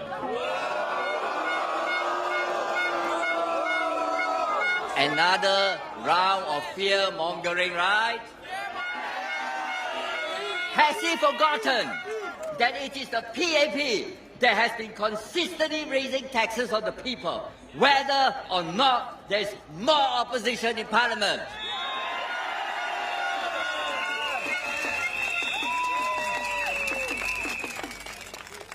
At a rally yesterday, Minister Ong Ye Kwan said that instead of a strong opposition, what Singapore really needs is a strong ruling party.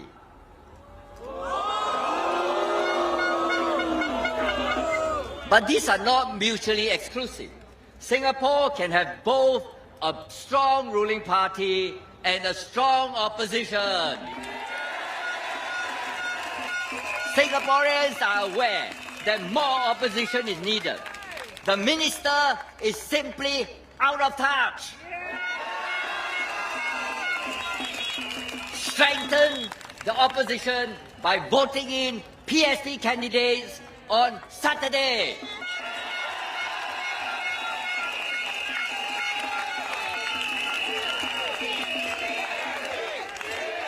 At a doorstop yesterday, Minister Chan Chun Sing.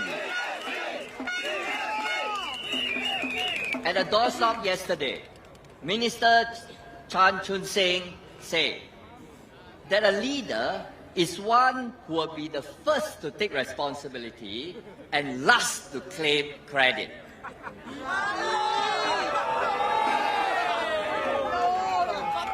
Is he implying that Mr. Ng Chee Meng and Mr. Lim Boon Heng are not leaders?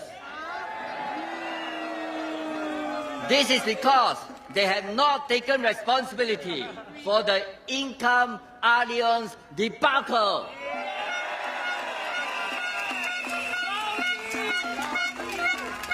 When we asked Minister Desmond Lee and his team to debate with us on policy, especially public housing, what did he say?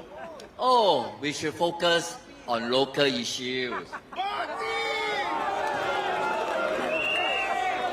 Like other ministers, Minister Desmond Lee is also avoiding debate and sticking to the old script.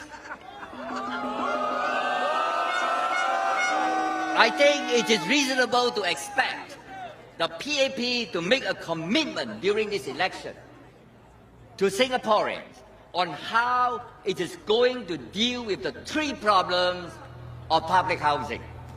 They are high BTO and resale prices.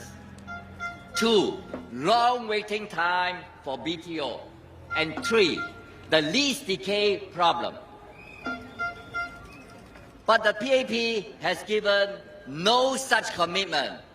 Don't you think it's fair that the government, wanting a strong mandate should commit itself. What is it going to do to improve public housing as one of the key policies?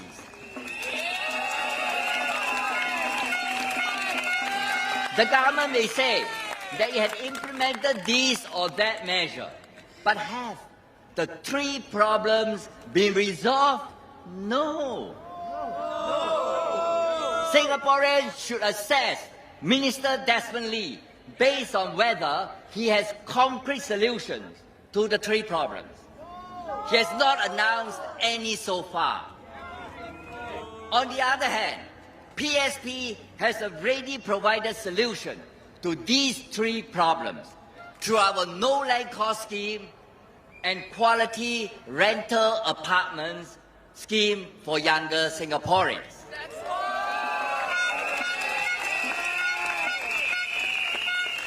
The lease decay problem should also be part of the assessment for PM Lawrence Wong, because since 2018, when PM Lawrence Wong was the National Development Minister, he has been saying that we need to study how to implement VERS. But until today, there is still no sound, no picture. In his reply yesterday, Minister Desmond Lee again sidestepped the lease decay issue.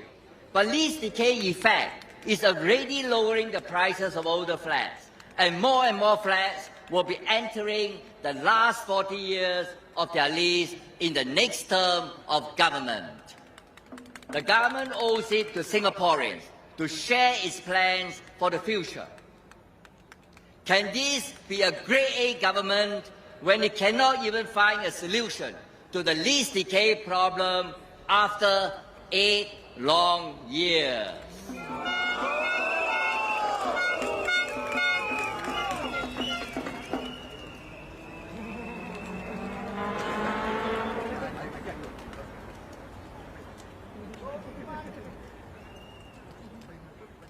The PAP wants you to think about local issues.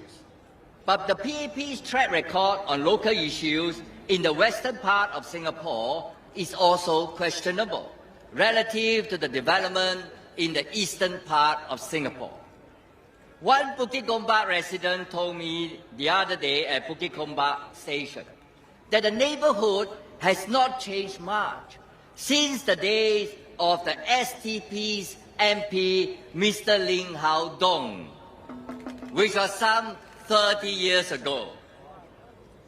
In Jurong Spring, which Minister Desmond Lee was PM from 2011 to 2020, I was surprised to find what I call pigeonhole elevators and many of the older HDB blocks. These pigeonhole elevators are just enough to take in one wheelchair and maybe just one or two persons. As elevators are essential facilities for residents, why was this not upgraded earlier? Do you need to look further than this when you talk about local plans?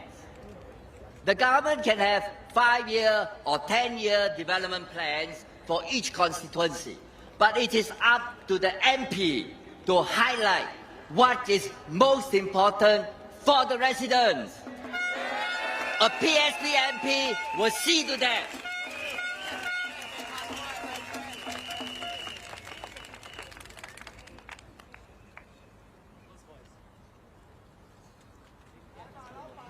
West Coast, Jurong West residents, please consider carefully and think about who you want to represent you and speak up for you in Parliament.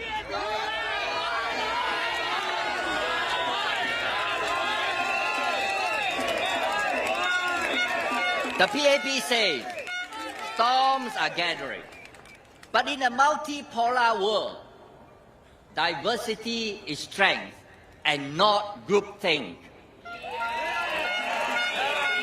Accordingly, more opposition is what we need, and not an overly domineering government. A losing PAP candidate can still be appointed as the local grassroots advisors by the People's Association. They can be parachuted back in the next general election in a safe GRC. But a losing opposition talent may be lost forever. West Coast residents, we are very thankful for your strong support in 2020, so that Hazel and I could represent you as NCMP in the last Parliament.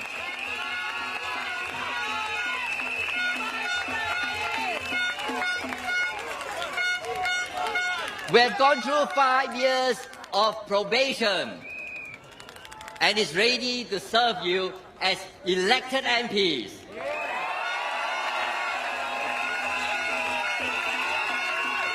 To be your voice in Parliament on both national and local issues.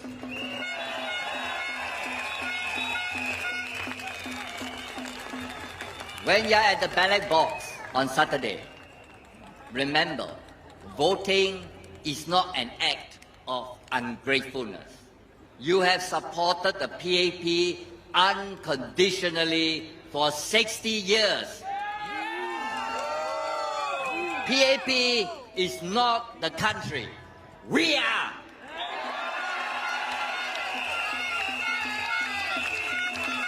Your vote for the opposition is about renewal. It is about buying insurance for our future survival. Diversity is the best insurance for long-term survival in this changed world.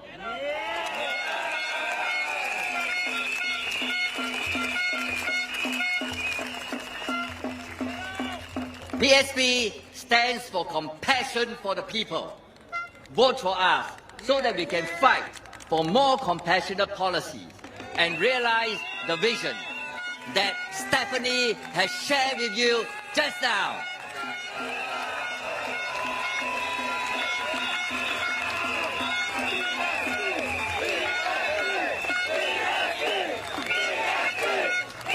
Vote for Progress for All.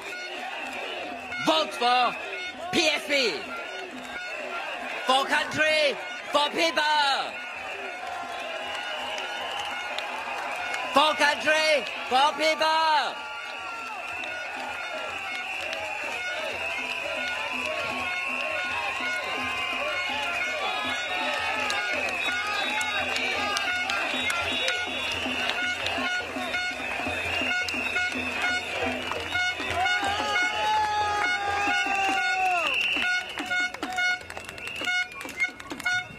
Thank you, Man Wai. And finally, our last speaker. You know who he is. He's a man who needs no introduction, whose life story has mirrored that of Singapore. Please give a very warm welcome to our founder and chairman, Dr. Cheng Bock.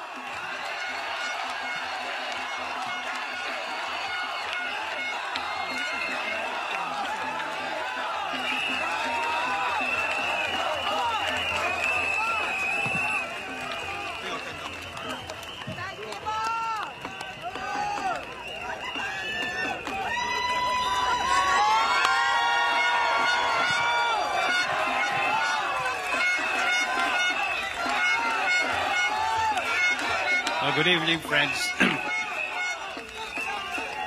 Thank you all for coming.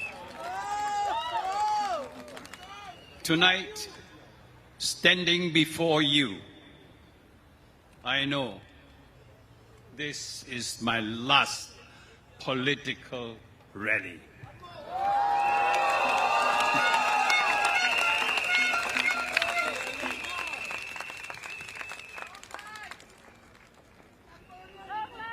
And I speak to you, not just in words, but with my whole heart, my whole soul.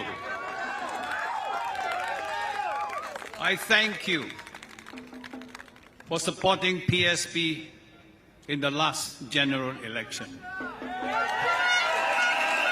We may not have won, But you have given us an opportunity to go to Parliament by way of Hazel and Mun Wai. They have shown you what the PSP can do in future. So, trust us. And tonight I ask you to stand with me, stand with us, and stand with PASP.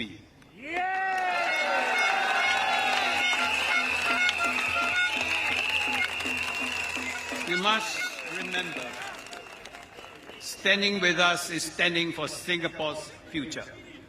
That is very simple. This election is not just another election.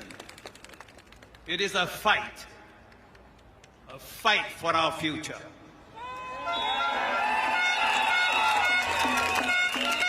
PSP has raised many issues.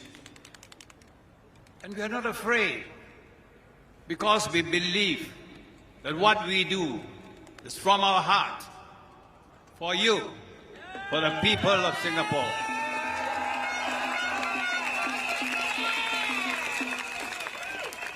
And we've looked into how we live, how we work, how we make our voices heard in Parliament.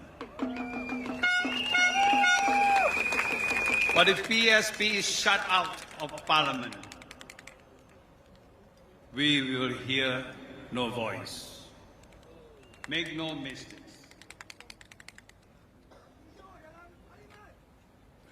Thank you. Thank you. I'll be still around, don't worry.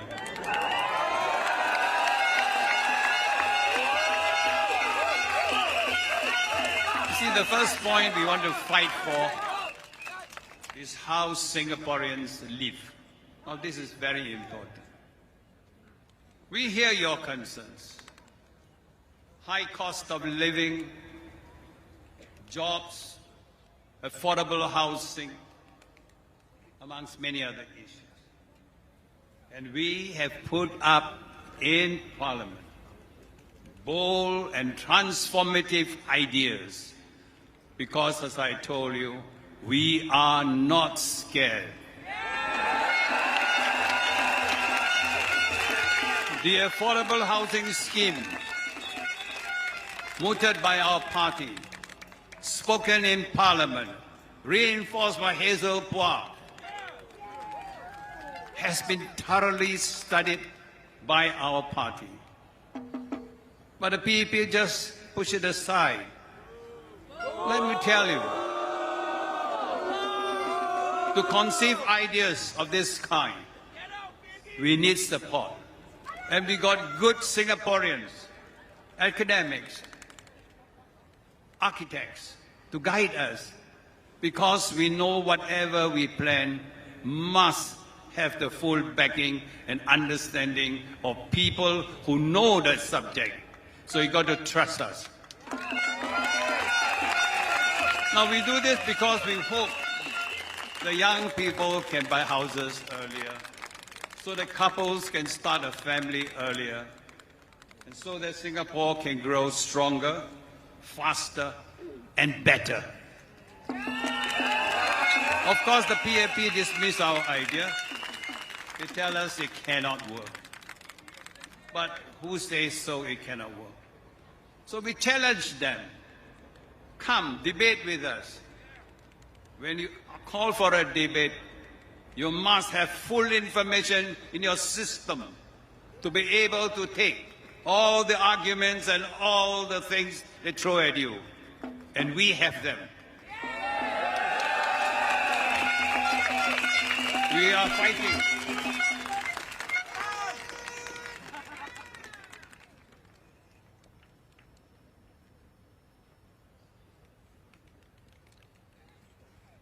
Tonight, as I come in, I was really very, very happy, a little bit emotional.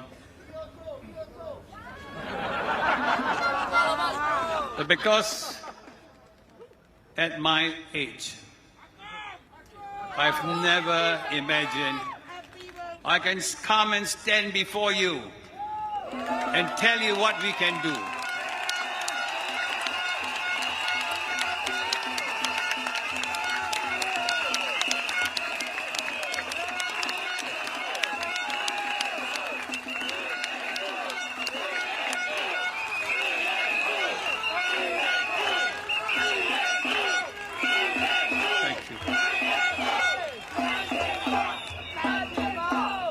There's something I always worry about, is that the leadership of the PAP has actually not changed. Actually, they are recycling. You know, when you watch the people that is entering into the political arena from the PAP, you get a bit worried because they're either civil servants, army boys, or like government agencies. They're always from the same field. Then you know what is going to happen. You think one way. But we will think many ways.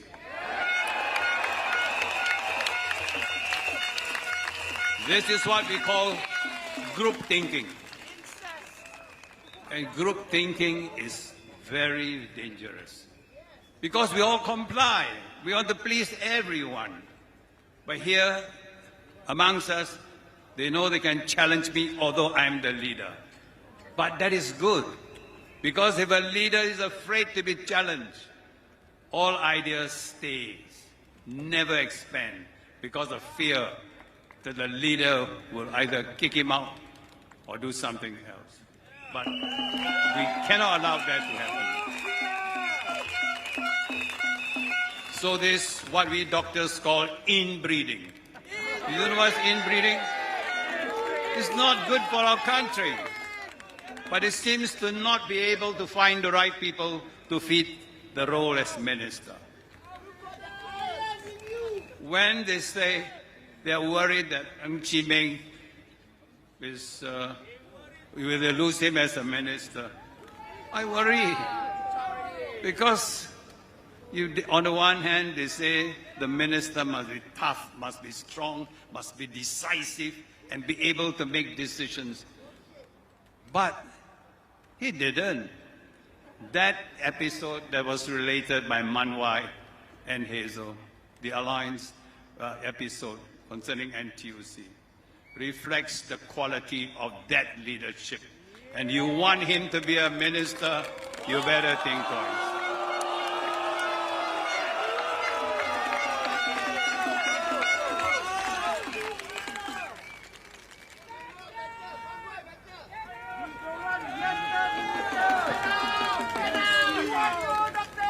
Okay. Actually, the second point we want to fight for actually is how Singaporeans work. Now, PSP stands proudly for the Singaporean worker.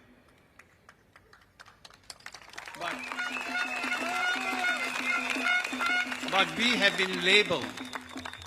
We have been labeled. I just read a newspaper yesterday that because of our strong stand for Singaporeans, we are considered anti-foreigner. Now let me relate to you an episode many years back when I was an MP in the House. I was your feedback chief. Now they call it REACH. But we don't want to use REACH. Feedback is feedback. What the hell you change? So I announce your feedback chief. I related to the House that I receive a lot of unhappiness and complaints about our PMETs, those working in the professional and many other, the ordinary workers, that they are losing their jobs.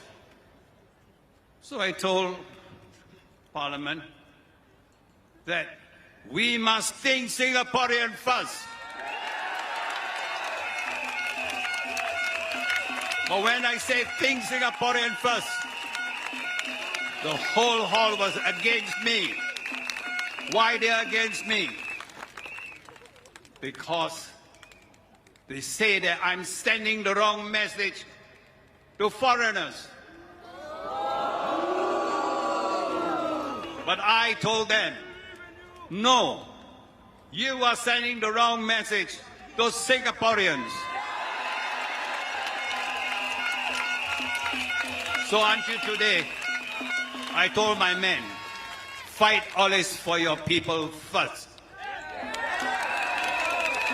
But also you must remember, if there are positions that our Singaporeans cannot fill, we have to take in those able foreigners.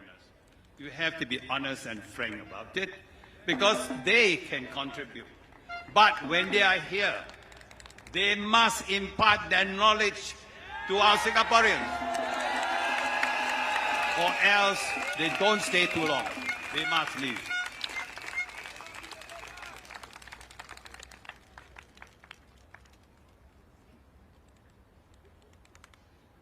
And a few days ago, I read in the newspaper again, Teo Chee-Han said that, yeah, PSP is anti-foreigner. Actually, I'm a bit worried. Again, either he is not listening or he's in denial. And that is very sad. I think we've got to face what is the truth.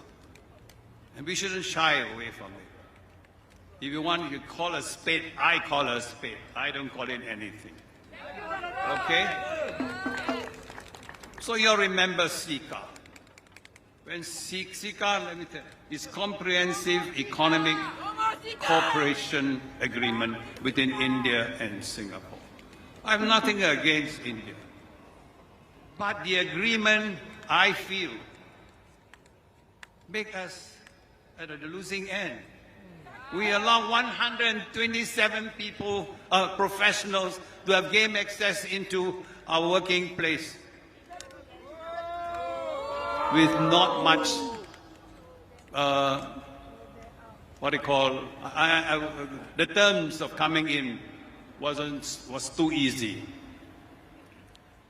That's why when we went into Parliament, it is our duty to discuss that subject in detail. And Mun Wai took the brunt. He really suffered. They attacked him. They tried to call him a racist, but he is not a racist. Our party is never racist. You look at the quality of our men here. They are all from all races in Singapore. We are not racist. Don't let them label us as racist.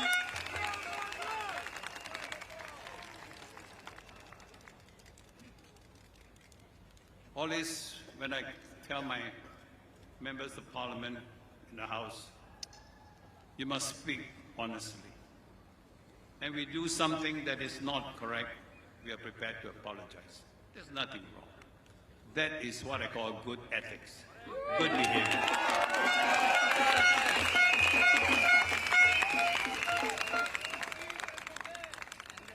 You know, at the last general election, we were quite close to winning.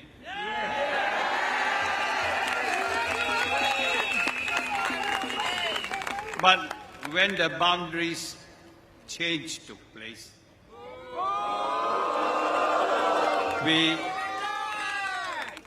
they took away 28,000 of our good voters. And in place, they gave us 41,000 of their best voters. Now it is, when we saw the whole map, I told my men, drive me around the area. I tell you, it was a very big chunk of Jurong given to us within this short period to win the support of those residents there, their stronghold. But when I walk around and I greeted the residents there, I realize all is not lost.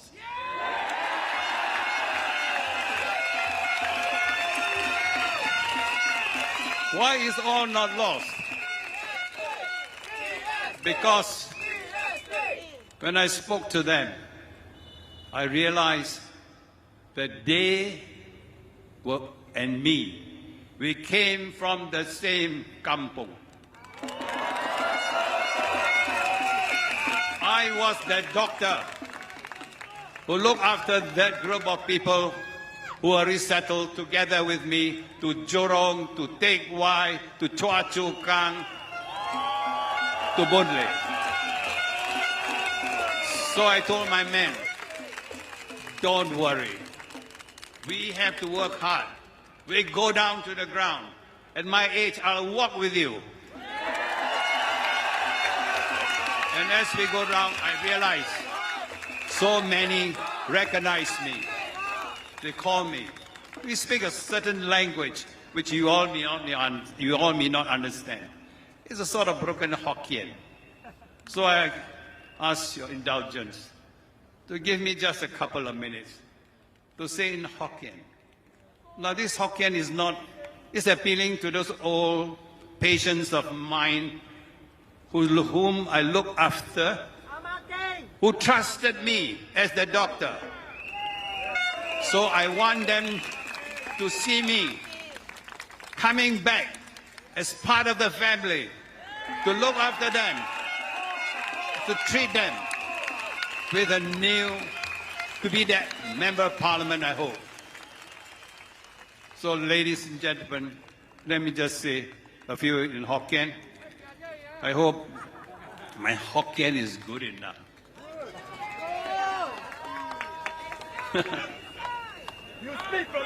朋友弟兄，我是 Dr. Cheng Bock。我顶摆是你的老官，我教恁人伫林州港。林州港，咱人的故是变大，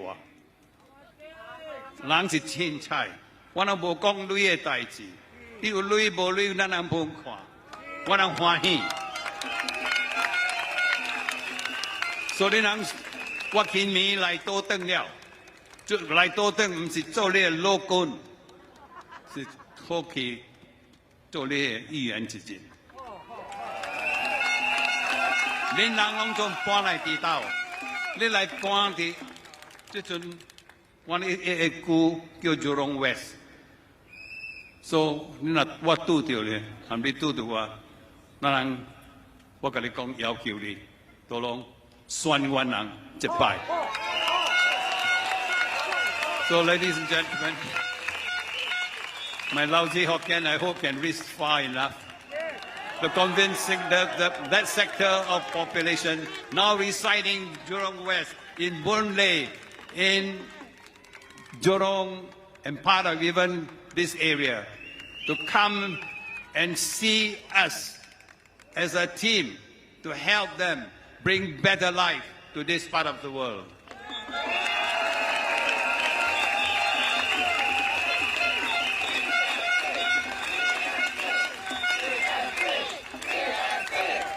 You know, many people, they say, Huan Tui Tong, Bo Liao. You know Hokkien? Means opposition, no meat, no good. Let me show you the quality of men I'm bringing into the house.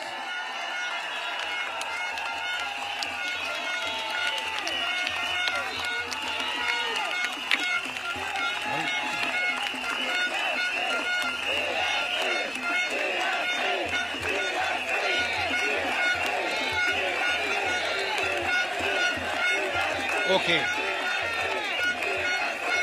I have brought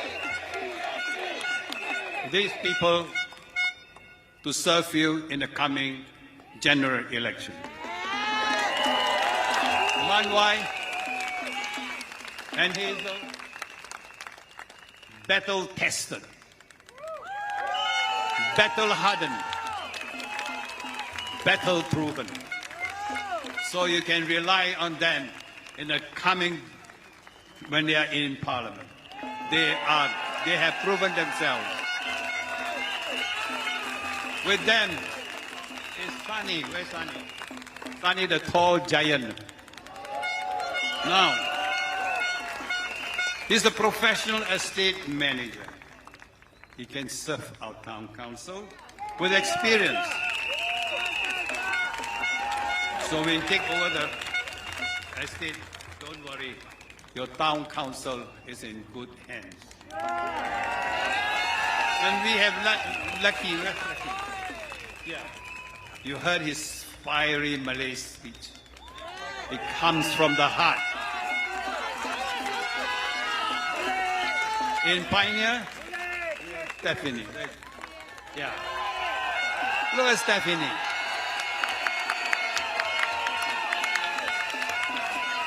Stephanie is the mother of two.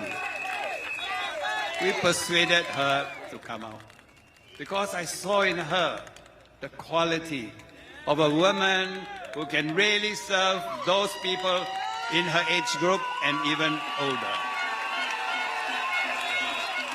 She's a lawyer by training. She worked in the Ministry of Defense. She worked in the Ministry of Law. That is experience. In Kuban Baru, we have Tony. Where's Tony? You know Tony? I always think he's a genius. Cambridge trained, humble. You saw his little toy. What do you call that? Robo-dog. Now, he is able to look into the future of our technology.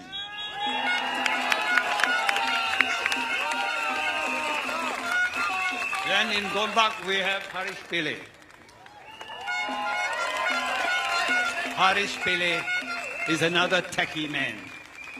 He was the one who will help Singapore understand what AI really means.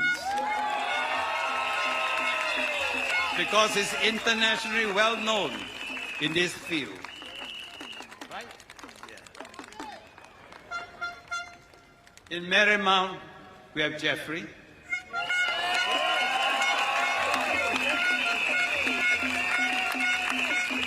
Now, many of you young people are very worried about climate change. Next time you ask him, he knows more about the climate change happening than I think those people in the PAP. But you never know, right? You never know. But that is the truth. He studies the climate and he knows very well.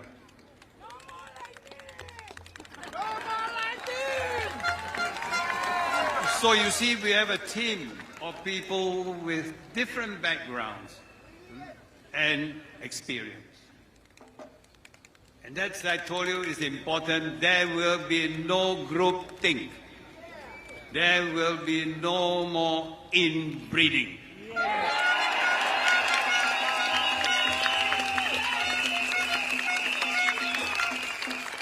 And if you are worried about town councils, let me tell you, I was the one who started the town councils.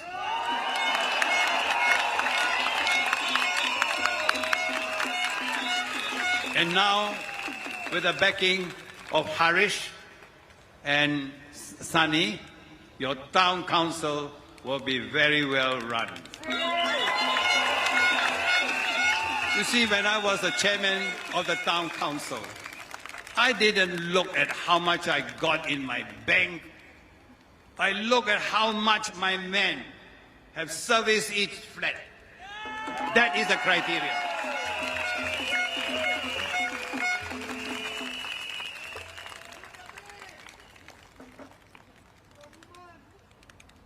So I think as we come to the end of this rally, let me really ask you to think carefully, go back home and study my team, the opposition team, and see how we can bring Singapore and this area to another level of growth.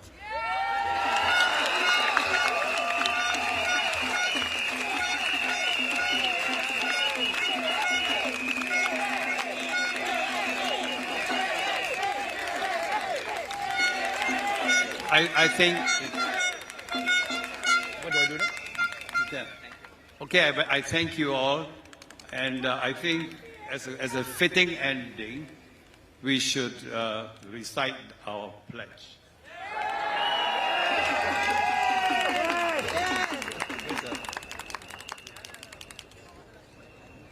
Where's the pledge? Sorry?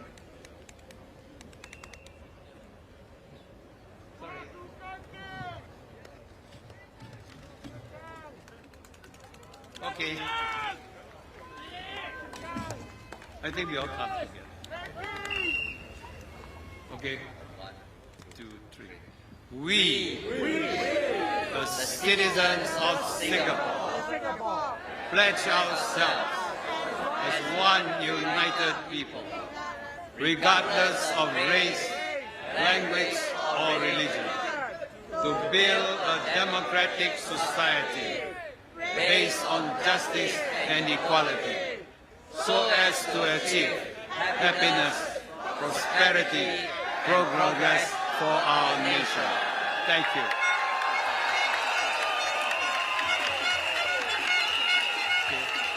Thank you again. Thank you. Good night. Drive carefully. Okay.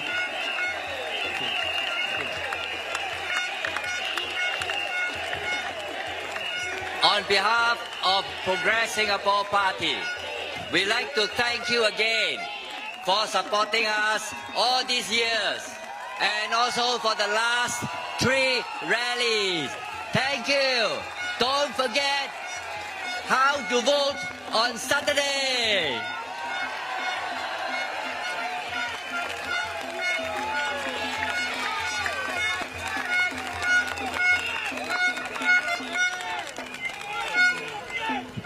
So ladies and gentlemen, we've come to the end of our rally, but with your permission, we would just like to take a photograph with the whole rally crowd, with all the candidates.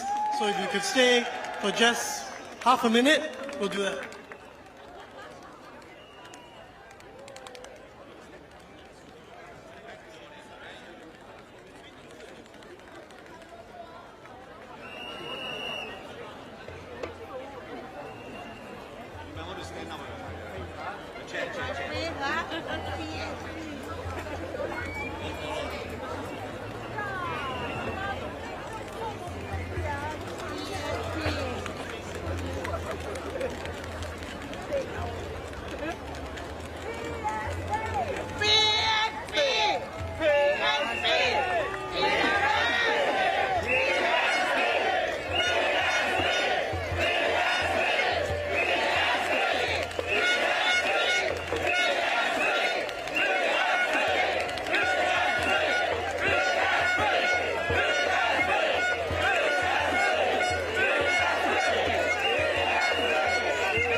Ladies and gentlemen, thank you so much for coming today. On the 3rd of May, please give your support to the Progress Singapore Party. Vote for Progress for All to build a responsible, effective opposition party in the west of Singapore. The candidates will now be going down and they can interact with you to some extent at the barricade or barriers here. So, but please do disperse after that in an orderly fashion and stay safe. Thank you. All the best. Thank you again for coming. Good night.